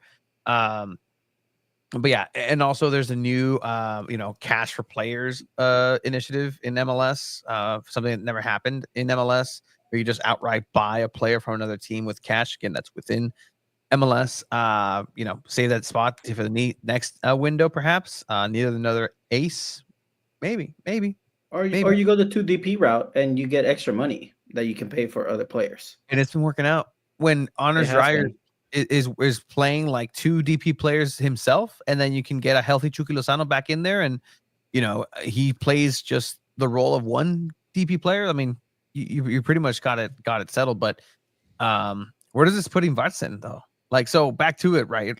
Does Iloski get the start? Does Iloski maintain as the super sub? Where do you keep him? Have to keep him as a super sub. It's honestly. competition. it's competition. I think you rotate it. I think you're obviously going to play the best player available. And if Ilowski is on that hot streak playing well, you give him the start. And then you put in Varson as a sub or whatever you need to do after. But I think it's healthy competition. You actually have two true number 9s, where at one point you had none available. I'm sorry, Tomas Angel is not the guy. Like, he's not going to be the guy for San Diego FC, at least maybe not yet, maybe not in the future. But at least you keep Ilowski, then you have true competition for that number 9 role, and you don't have to use Oni Balakari as a 9 anymore. Very true. That's a lot of GAM. It's a lot of GAM. A lot of GAM, a lot of TAM. Let's hear from Milan Ilowski. You know, what does he think? You know, you already heard how Coach Mikey Varas. He's not going anywhere. Kera? Well, it might not be up to you, Mikey, come the end of July, which is next month.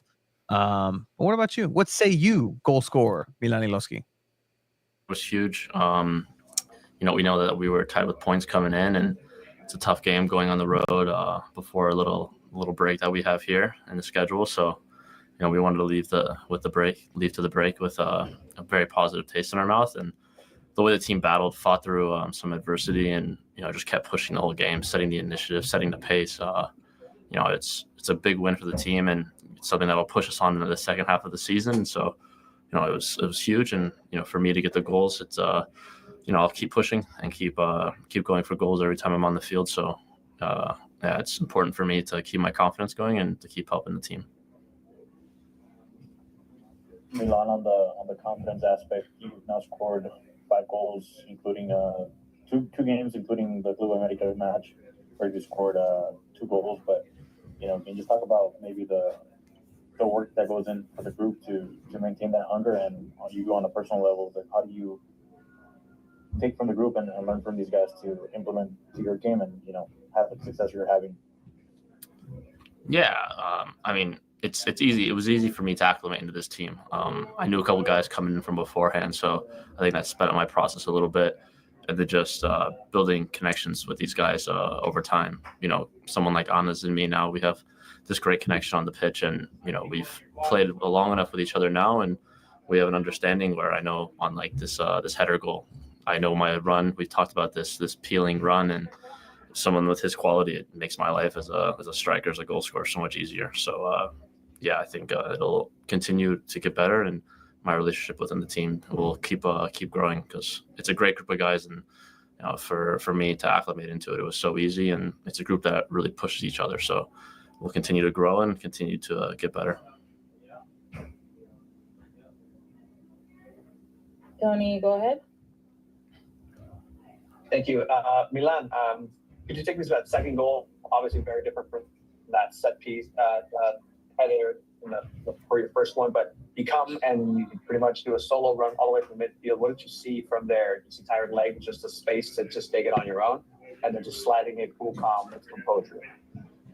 Yeah, they were pushing to tie the matchup, I think. So I knew, I recognized that they were sending more and more numbers, and you know, I knew once I beat this first guy and I was a little bit isolated with the guy, I knew there was no one behind him on the last one. So, and I trust my pace. So I you know, I don't think anyone is going to catch me once I take off like this. So yeah, to be honest, I was just kind of coasting after I beat this guy, and then I had to cut back against the grain to you know, keep them from being able to catch up and close the angle. So then the finish gets made easy by cutting back across them and opening the goal up. So you know, these are all things that are like second nature to me now, and so many years. And you know, my dad teaching me this when I was a little kid, and you know, back home. So you know, stuff like that is like second nature to me. So I knew when I cut back across the grain, it would open the goal up, and you know, it made the finish a lot easier.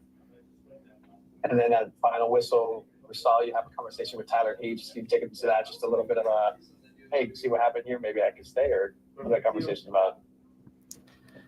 Yeah, I mean, you know, I would, yeah, you know, I'd love to stay, but ultimately it's not up to me. I think that's between him and, you know, the staff and my agent. And, you know, of course I'll have a say in it to decide my future, but I don't have much longer left. I don't know exactly how long, but I'd love to stay. I love the club. I feel like I've gotten along with everyone in the locker room, everyone in the staff, all the staff from the top to the bottom. So it's an amazing club filled with great people. So for me, it's a dream to every time I step on the pitch for this club. And yeah, I mean, I'm sure there will be talks with Tyler coming up, but we have also a pretty good relationship for some time now. So yeah, it'll take care of itself in time.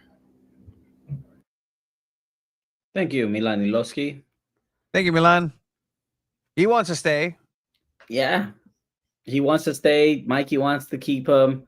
I think it's a matter of time and a matter of how.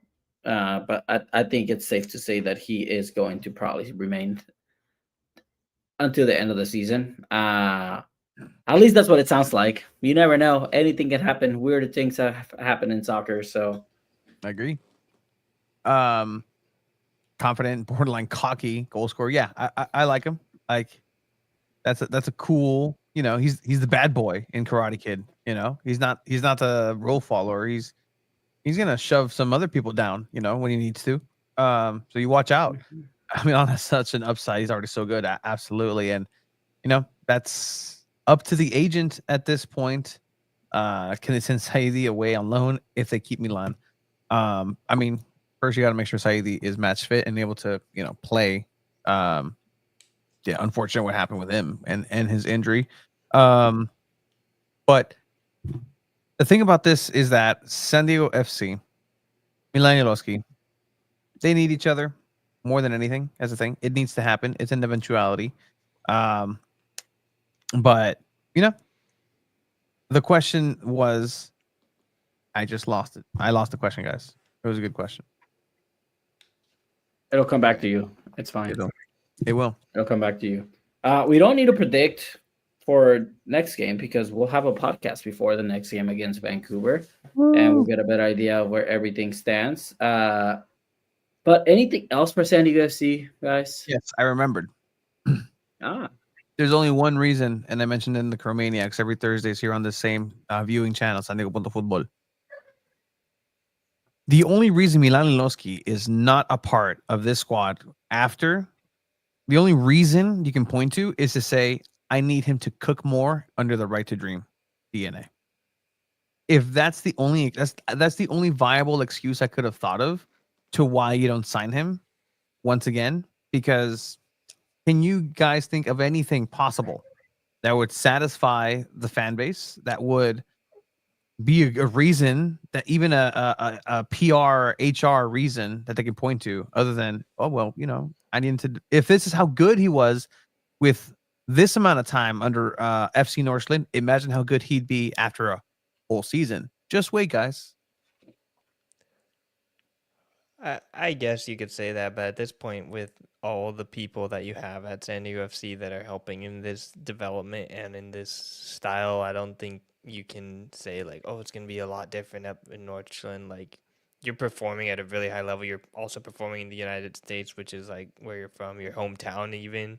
So it's really like, I think it's at this point probably the same level of development he would get there as here, and like they have to keep him. Like it would be insane if they don't keep him. Do they though? Or here's the thing. Here, what's the bigger club in under Right to Dream? Who gets the number one? There has to be a number one, right? Do you send players from Right to Dream from FC Northland to San Diego FC, or is the pipeline from San Diego FC to FC Northland? Because the success story has always been Kudus, who plays in the Premier League. So then Milan Ilowski returns over to FC Northland, gets seen by Ajax, and Milan Ilowski in 2 years' time is playing Champions League ball with Ajax. I don't know. I mean, I agree with Tony. Duran Free's playing in FC Northland right now, and he's getting really good development over there. Yeah, he is. Yeah, he is. It's hard to choose one side or the other, especially when the ownership is all the same too. It's all the same group of people that own San Diego FC and Northland. So I think a player like this is going to be, I don't know if this is going to be the example, but this is going to show like, hey, it's cool and all that you're playing well in Northland, but you've kind of reached another level. You're gonna stay up here in San Diego FC and perform really well in the MLS. It's to the point here with Yepe and Marcus and Yepe getting sent over here. They're two best players.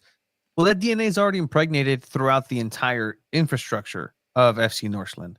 Like, yeah, you give away your two crown jewels, but you're still working on the DNA for the future in there, and you need the two best of them to really make an impact and surround and found a team. Like, the founding of a team is different from the next season and the next crop of FC Northland over there. I mean, it'll be interesting to see how this develops, right?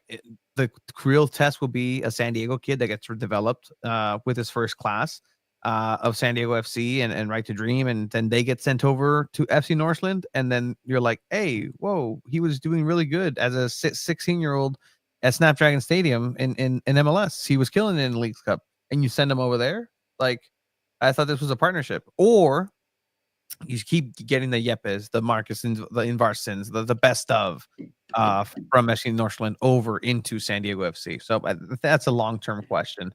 But yeah, good point. You know, SDFC should be the crown jewel. Yeah. More. Also, I don't know if San Diego FC plans to get an MLS next team, or if like when that's happening in the pipeline. Because at a certain point, like if you're not gonna have an MLS next team, then isn't just one of your sister clubs going to be your kind of developmental side for like on the at least on a professional level? Like that's what I would assume, right? Like maybe on during the summer they play in the US, and then come wintertime they let them get even more development in Europe. Like it's gonna be weird. Very true. All right. So Milan, he wants to stay. Everybody wants him to stay. Nobody wants Milan to go. But that'll be a decision for Tyler Heaps and company. It'd be interesting to see what the reaction is if he doesn't stay. From the fans, from people, like, will they care? Will ultimate, like, this is kind of the first of this for San Diego FC too. So interesting to see how that develops. So anything else for San Diego FC? No, we'll be back with another game for next time. So with that, let's switch up the gears, because San Diego has another team for Emma coming from Snapdragon Stadium playing away that had a pretty good performance this time in Houston.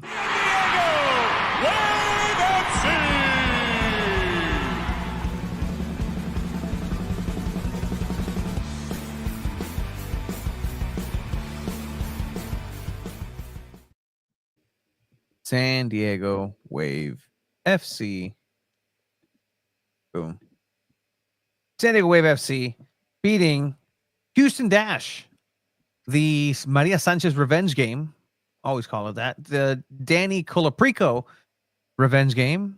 The Kristen Westfall. The avenged game of this is the first time San Diego Wave returned to Houston without a Casey Stoney. Last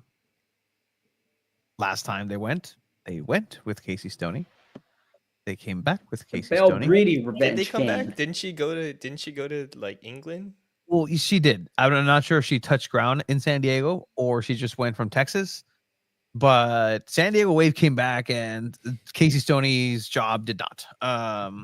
After the Houston game last season for San Diego Wave.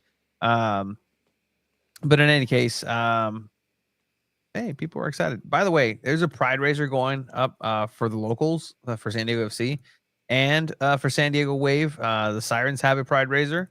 I got fired mid-flight. Yeah, more than likely. But it'll be interesting to see which team makes its fans pay up more money for pride raiser. So stay tuned for that. I know San Diego Wave is, and the Sirens are oh so joyous for the amount of how do you say that? It's not gratuity, for the amount of help, charity that they're having to put forth because of San Diego Wave and their offensive successes. But yeah, San Diego Wave travel over to Houston.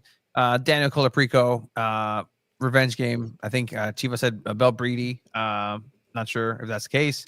But Everything good, Chima? You all right, boy? Concerned? Yeah, I had to go to the bathroom.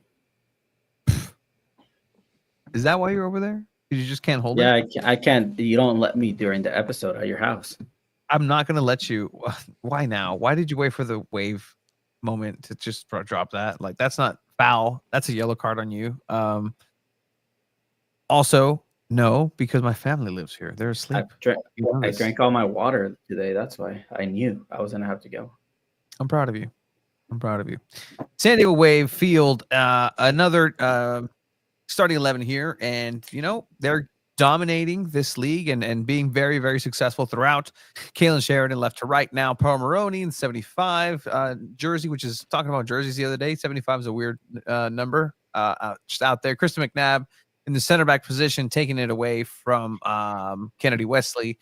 Trinity Armstrong there alongside Hannah Lundqvist, Gia Corley, Ken Dadali, Savannah McCaskill, who just rejuvenated in that midfield position. Delphine Cascarino on the right, Kimi Ascanio on the left, and Adriana Leon down the middle. Good stuff. It's a solid lineup. I mean, Gia Corley's back on there. Ken Dadali is your leader, your go-to player, the player. I feel like if without Ken Dadali, I don't know how this Wave team would really play. It's that not like I don't want to compare SDFC and Wave, but we already seen SDFC without Yepe, without Godoy, and they played pretty well already. I don't know how good Wave would play without Ken Dadali. Yeah, I get that. Yeah, I completely agree. She's so important to this midfield, and they're lucky to have her. She's playing at a really good level right now. She's been making really good passes too, and then also Delphine Cascarino can also be put on that list because if she's not like doing her thing on the wings and like sending in a lot of these crosses or just drawing so much of the attention of defenders, like it would be a big issue for the Wave. But like they're playing also like really high level, playing just fun soccer too. Like Houston's a team that definitely is not on the same level. Terrible. Roster construction wise, or just terrible. Like, yeah, and this has been over the past few years too. Like, they also just transferred one of their best players, Diana Ordonez, to like Tigres, who also Maria Sanchez might go to Tigres too. Like, Houston's not in a great spot right now, but you need to kind of have these type of performances against the bad teams in the league if you want to perform really well in the NWSL. I mean, some good offense there by San Diego Wave with a fantastic stop by Houston. But San Diego Wave, and again, much like they've been doing, they kind of run at their own beat. Everything goes through Kenza Dolly. She can shoot. She has that confidence to be the puppet master or be the main eventer herself. And it's just fun seeing, when the ball's at her feet, you never know what's going to happen. It's going to be a pass. It's going to be a shot. It's going to be something that's absolute class. She's going to try to chip the keeper. Like that's the type of dynamic midfield play that I just love watching. Like that's if you are a fan of a midfield player, just watch Kenza Dolly. If you want to watch soccer and understand it at a different level and different pace, watch a Yepes Verskov, watch a Kenza Dolly, watch a just here locally, right? Good cross, header, down. Trinity says she knew it. I was offside. Not only you, Trinity, you weren't the only one offsides that Mr. Clean got. Nope, that's the whole team. That's the entire. Yep, it's okay. Don't worry. Don't worry yourself. It's okay, Trinity. They're just so fast that they got behind the back line it. There hasn't been a lot of offsides from this Wave team, so I guess it was bound to happen. Like Alex Morgan accounted for like all the offsides in their first couple years, so it's bound to. It's been a while since we've seen it, right? Yeah, 100%. And to see, I love that it's like at a set piece, like Kidzel has the same amount of goals this season as she had last 2 years with Aston Villa. Well, it's NWSL, different style. I love me some good midfield play. Frank Lampard is my favorite player of all time, so I appreciate good midfield play. And Ken Dadali is an artist in the midfield. The fact that a goalkeeper is your favorite player of all time, it's crazy. Wait, what? The fact that a goalkeeper is not your favorite player. No, all time. actually. And it's very difficult I for like me to that. change my favorite goalkeepers. I like that. Wow. Yeah. You didn't get know that about me? Peter Schick there. No, I didn't know that, but Peter Cech is not anywhere near my top goalkeepers, actually. Come on now. But yeah, midfield. I'm not a real Chelsea fan. I get it. It's all good. He's an Arsenal legend. Anyway, Kenzadali, who plays on the team led by Jonas Eidevall, formerly of Arsenal, starts his play once again and is ultimately in the right place at the right time. Just slots it in. She knows she's in command. Everybody looks over. She's Mama Bear.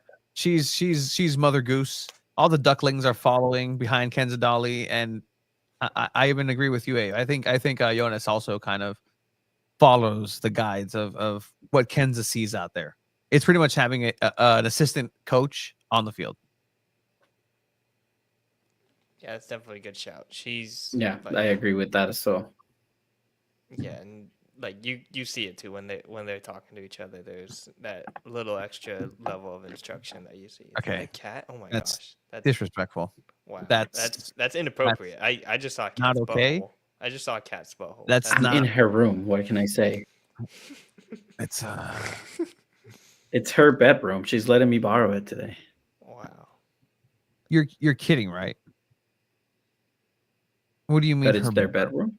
What do you mean? Yeah, the couch. It's in the living room. I mean, I guess the living room is probably. No, this is the extra room. This is their bedroom. Oh, okay. I have 2 bedrooms. Oh yeah. Why not just leave the door open and leave it like? Why is it no?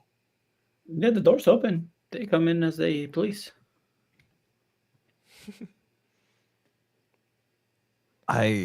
Anyways, their do house. you guys think It's their house. I don't know what you want me to tell you. Do you guys think Kennedy Wesley has like truly lost their spot in the center back position? Like it's Kristen McNabb had a good game. Looks like it, man. But like, Until further notice, I agree. Hey, woo.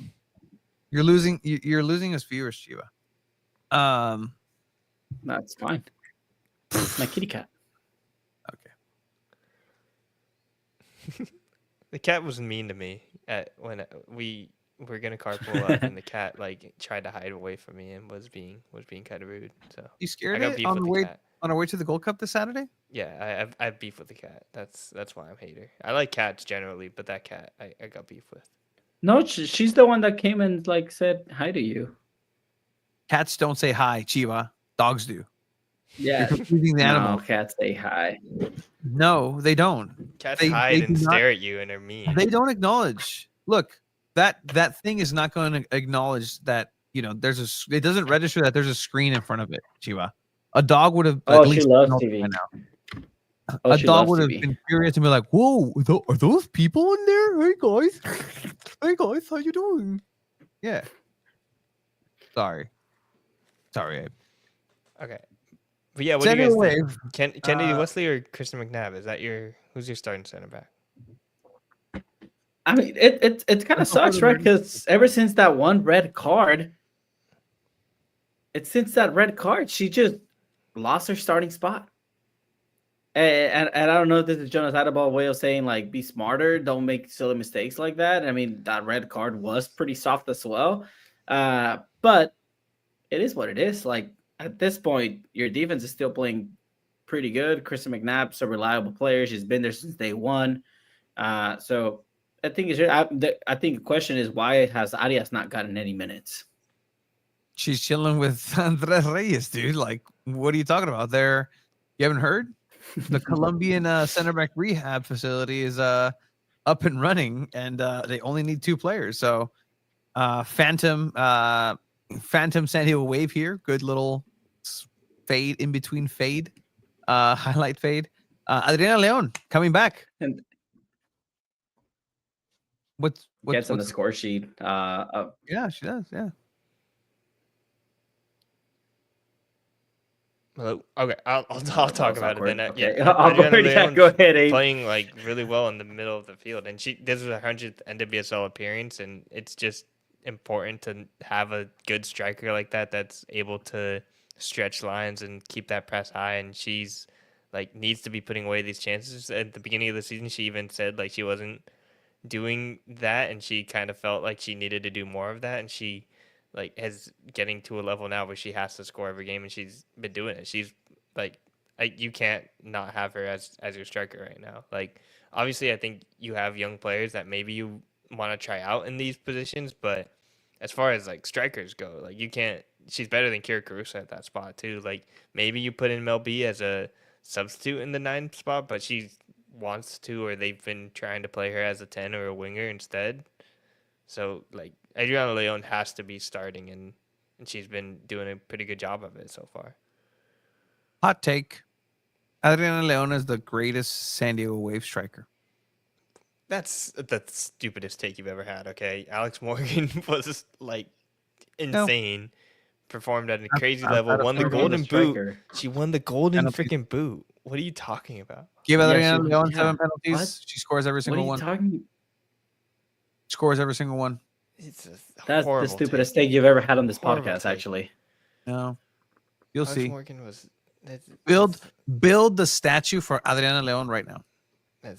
What is Tony gonna say now? It would be Tony gonna say in Surf, by the way? It wouldn't be a Snapdragon. Tony's about to say, "Wow, Adriana Leon, 100 games for Wave already? That's crazy." I'm about to say. This is insane. I'm not even gonna... This is a great goal. Yeah, Maria Sanchez, goal, by the way. Yeah, with the header, I think a lot of the players were comparing her to Ronaldo. I think Ronaldo's like one of her favorite players. Like this is kind of Ronaldo-esque, just the lightest tap header, redirecting it like that in such a really good spot. I think like Maria Sanchez playing really well right now, and we kind of talked about it a little bit last week, but ESPN's Cesar Hernandez officially said sources say she's close to finalizing a deal with Tigres, and that would change the Wave offense a lot. Even though she hasn't been starting, she's been really important in set pieces and stuff. So I think that would be a pretty not substantial, but an important loss for the Wave if they lose her. That's I wonder where. Is this the last goal she scored for Wave? Did we see that final goal, like Chivas says, in a San Diego Wave jersey for Maria Sanchez? Maybe. Like, there's also the potential she plays on the Sunday too, because like technically it doesn't end until like July 1st, or is it July 30th or July 1st? I forget when the transfer window opens for this, but I think July 1st. Yeah, so she'll probably. I think she might play one more time at home. Just because the relationship is not like the relationship with the Wave has soured to the point where she like needs to get out. Like at least with Houston, she had to demand a trade to get out of there. Yeah. So I wouldn't be surprised if she plays one more game and then all that goes on to Tigres and like has fun. Like Maria Sanchez probably isn't welcome back to Houston, you know. But at least with San Diego, there's always a chance she goes to Tigres, maybe not having the best time, then could end up coming back to San Diego. Nothing like seeing a very pleased Jonas side of the ball to brighten everybody's mood. He's so jolly when he's happy. Like when he's changes. When he's content, he's content. Look at this. He's so giddy. Oh, yeah, let's see that smile in about 20 minutes from this frame. Because let me tell you, this San Diego Wave team, in true San Diego fashion, almost gave up a 3-0 lead. Absolutely. Imploded. You let your foot off the gas a little bit, right? Like, especially with this Houston team, maybe it's a little bit of that. Maybe it's just tired legs. Houston also just needs to, like, show some life. So they tried. They gave it a go. Tried. They have some good players too. At least good forwards, I think. The rest of the team, I'm not sure, but they got some life on the team. How do you like this? How does this hit your ear? There's a triple espresso. Sorry. Triple espresso. There's a French connection. Maria Sanchez and Melanie Barcenas is our chocolate abuelita.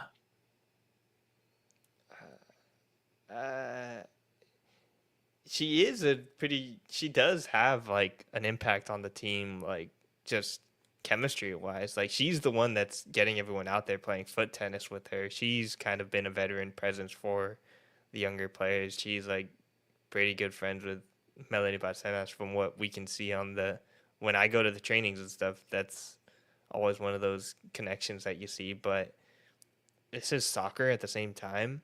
Like it will have an impact on team chemistry. I definitely think that's true. But the vibe around the whole team is positive enough that I think they can survive Maria Sanchez leaving.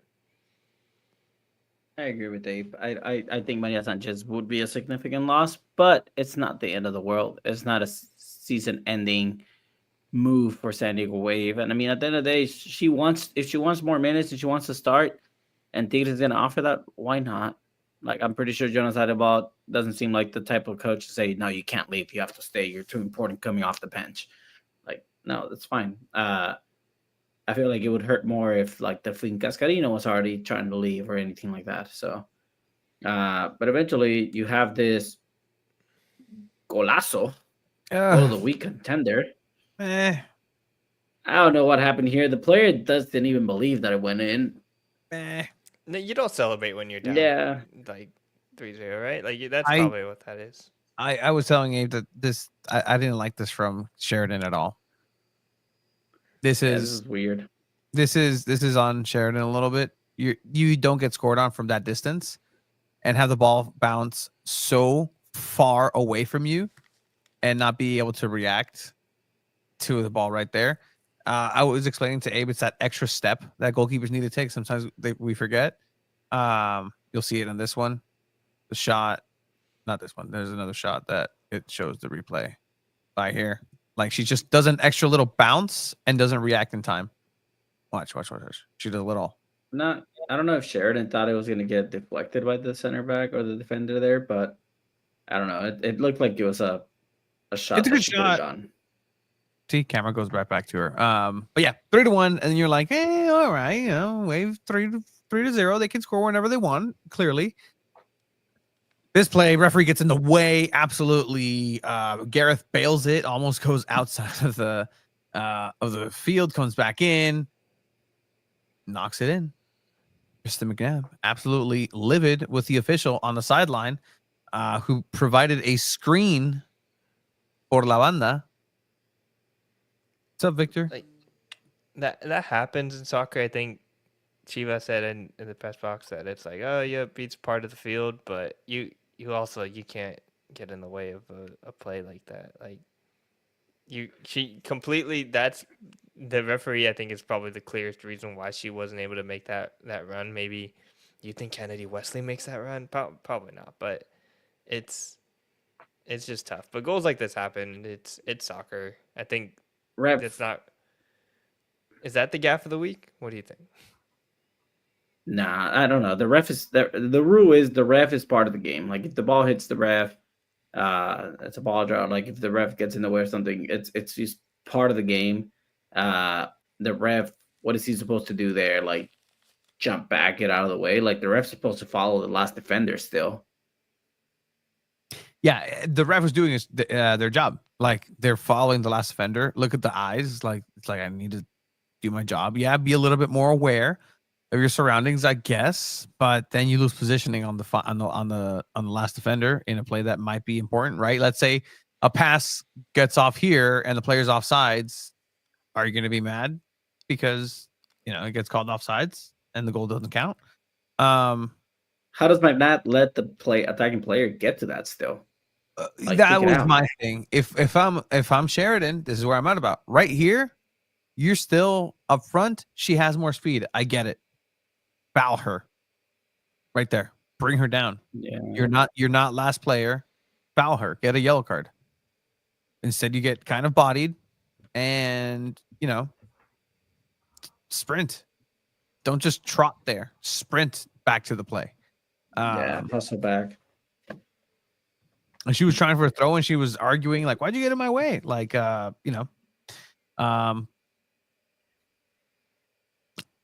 she's trying. Hey, that's the only way that McNabb at least sell it. Yeah. Get in the Yeah, run hold your against the ref and then just throw yourself and be like, dude, what the heck? a But little like, if you're more gonna commit to that, sell it. little Melanie Barcenas razzle dazzle in here, but ultimately that's how this match ends. 3-2. San Diego Wave once again win away against the Houston Dash team that isn't the best at all whatsoever in any stretch of the imagination. But get the 3 points. They get their And 3 they points. get back to top 3 in the league. Yeah, Oh. back to top 3. Also, like, it's crazy how parallel San Diego FC and San Diego Wave are. Both number 3 in Supporters Shield standings, really close, having really good offensive seasons and stuff. I've been saying since the beginning they're going to be top 3. Yeah, you I mean, have. you've been on it, Abe. You've always Yeah. been saying top 3. Yep. Only Orlando and Kansas City up top, but yeah, San Diego Wave doing very, very, very, very well. Holding hands. You know, Yeah, in all seriousness, snap you got buddies. a big match against Washington right now. They're not in the best spot, like just team wise. It's kind of crazy. I don't know if you guys have been following the whole thing with their coach. So, Jonathan Yes. Giraldez is going back. So Michel King owns Olympique Lyon, so he is going to join them as their head coach.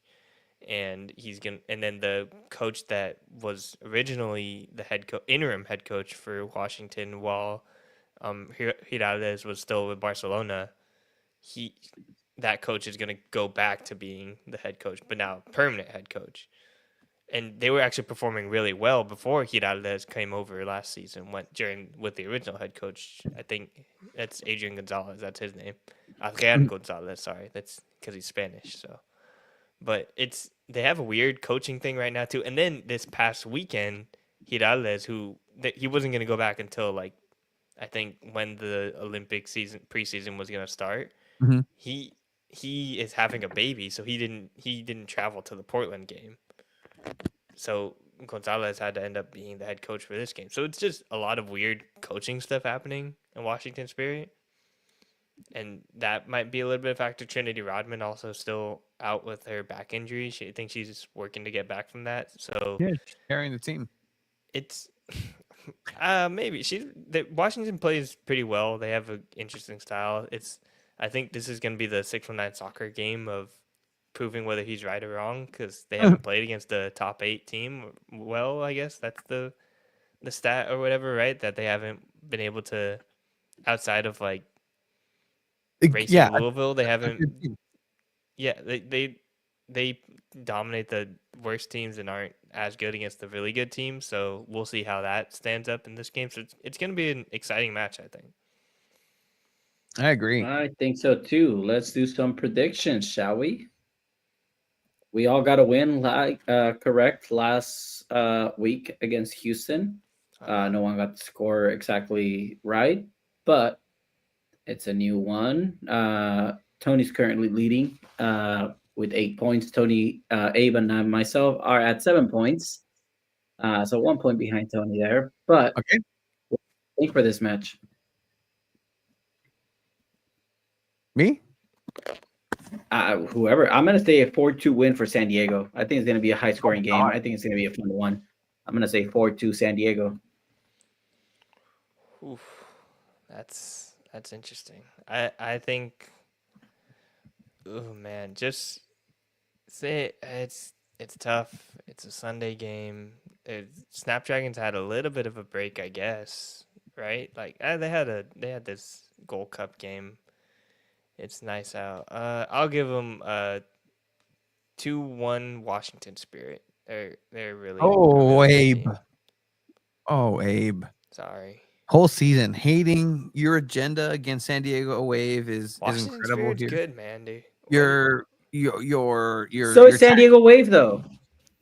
Yes, but San Diego team's a better team than Washington Spirit right now. Right now, yes, I think they're all. You guys are right. You know what? You're right. Can I change my prediction? Sure, go for it. I think it's gonna be a 2-2 tie. Damn it, Dave! I was gonna say a 2-2 tie. I really was gonna say a 2-2 tie. Copy. That's what I wrote at first, and I felt a little more optimistic for Wave. Tony, you're gonna say 2-2 as well? I want to say a 2-2 tie. Yeah. Okay, Yeah. that's fine. When Wave win 4-2, don't come at me saying, "Oh, Chivadamos." How was your number? Aren't you walking the Snapdragon at this point? Yeah, sir. We got to Uh, decide a game for that if you do end up losing with. I'm however many only games 3 left. points behind Tony with Behind. plenty of That's games right. left. Behind. And stay behind, homie. Stay There- behind. There are still 16 games left. Yeah. I'm not gonna be wrong from here on out. So good. Well, with that said, all right. Anything else for San Diego Wave? Anything else for San Diego Soccer in San Diego? Yes, there is. What do you think about the Maria Sanchez thing, Tony? I didn't really hear your take on it.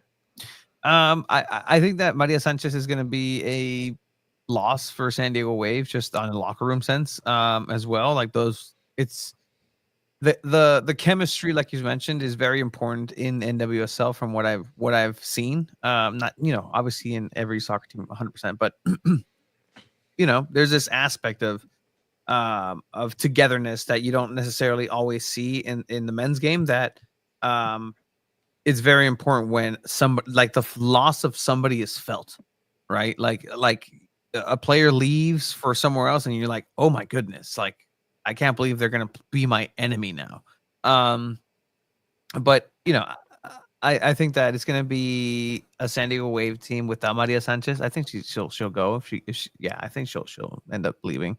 But I think San Diego Wave will be okay, and I think that's why you're seeing like Kimi Ascanio also getting tried over on the wing as well, over in that upper left, because if it means it's a formation change, that then you don't have to rely on wingers. You still have Cascarino kind of roaming free wherever she wants. You can be a little goofy with the way that you play with Adriana Leon and or Cascarino as well, but and Asensio, but Ascanio, but yeah. What do you think? Yeah, good, cool. Yeah, I think We said what we also I thought. didn't mention it. I think I tweeted about it, but set pieces, she's always really puts in a good service. That might be a thing. I think Savannah McCaskill probably is going to take the corner kicks now, but Kenza Dolly also is involved there, so it'll definitely have that kind of impact. But it should be interesting. Maybe they'll add a left winger. You never know. Like they're probably going to add during the transfer window. Like how many DP slots do they have? DP is such a weird MLS thing. Like, why don't It you just really pay is. people what they're worth? How about that? Whatever happened to free market? Whatever happened to capitalism, huh?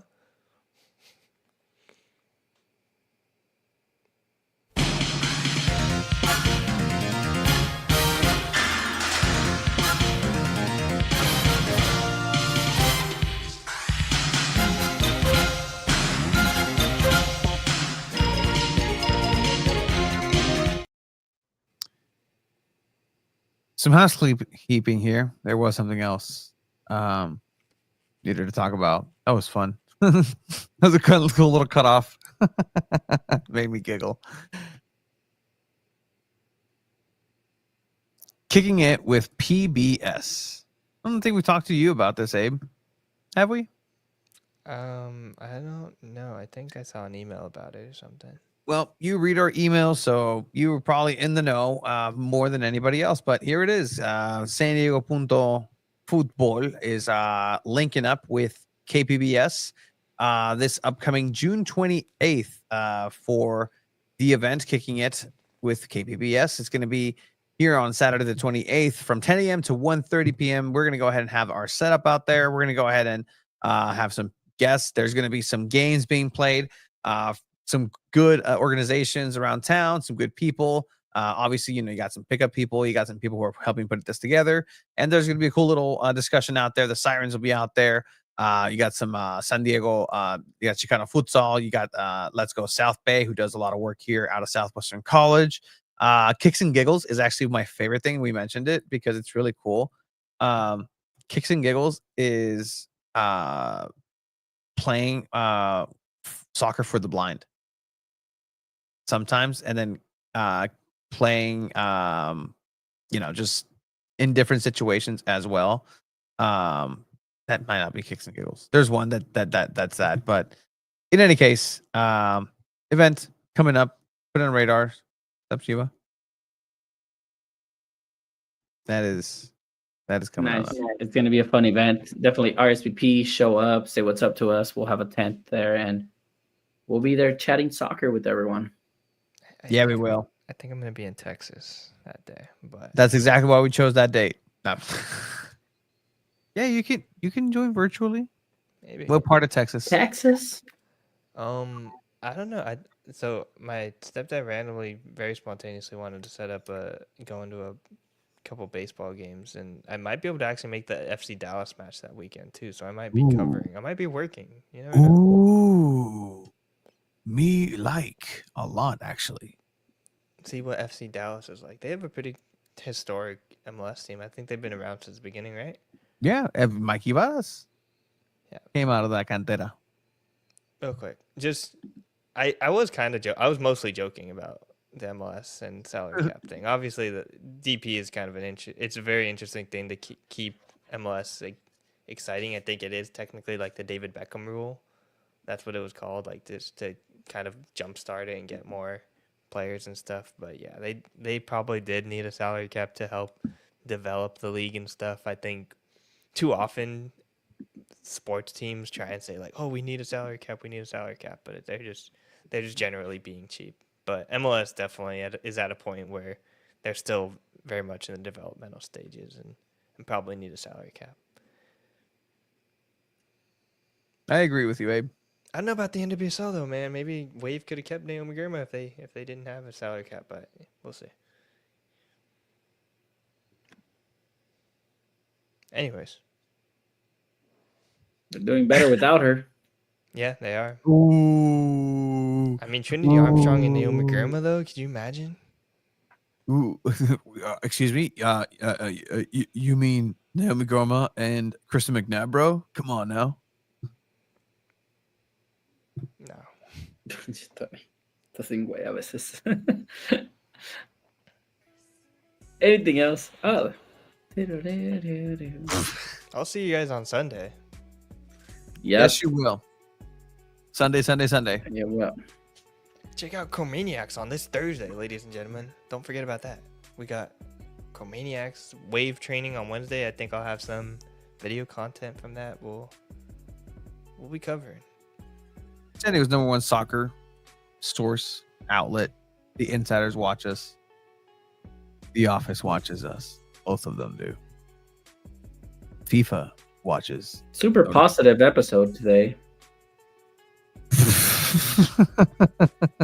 It really was. I don't know. Subscribe. Yeah. Nah. Thank you guys. Vamos San Diego Football. Thank you guys for subscribing. You guys are the best. We appreciate you guys for hanging out here. Later. Get us to the World Cup. We'll go to the World Cup.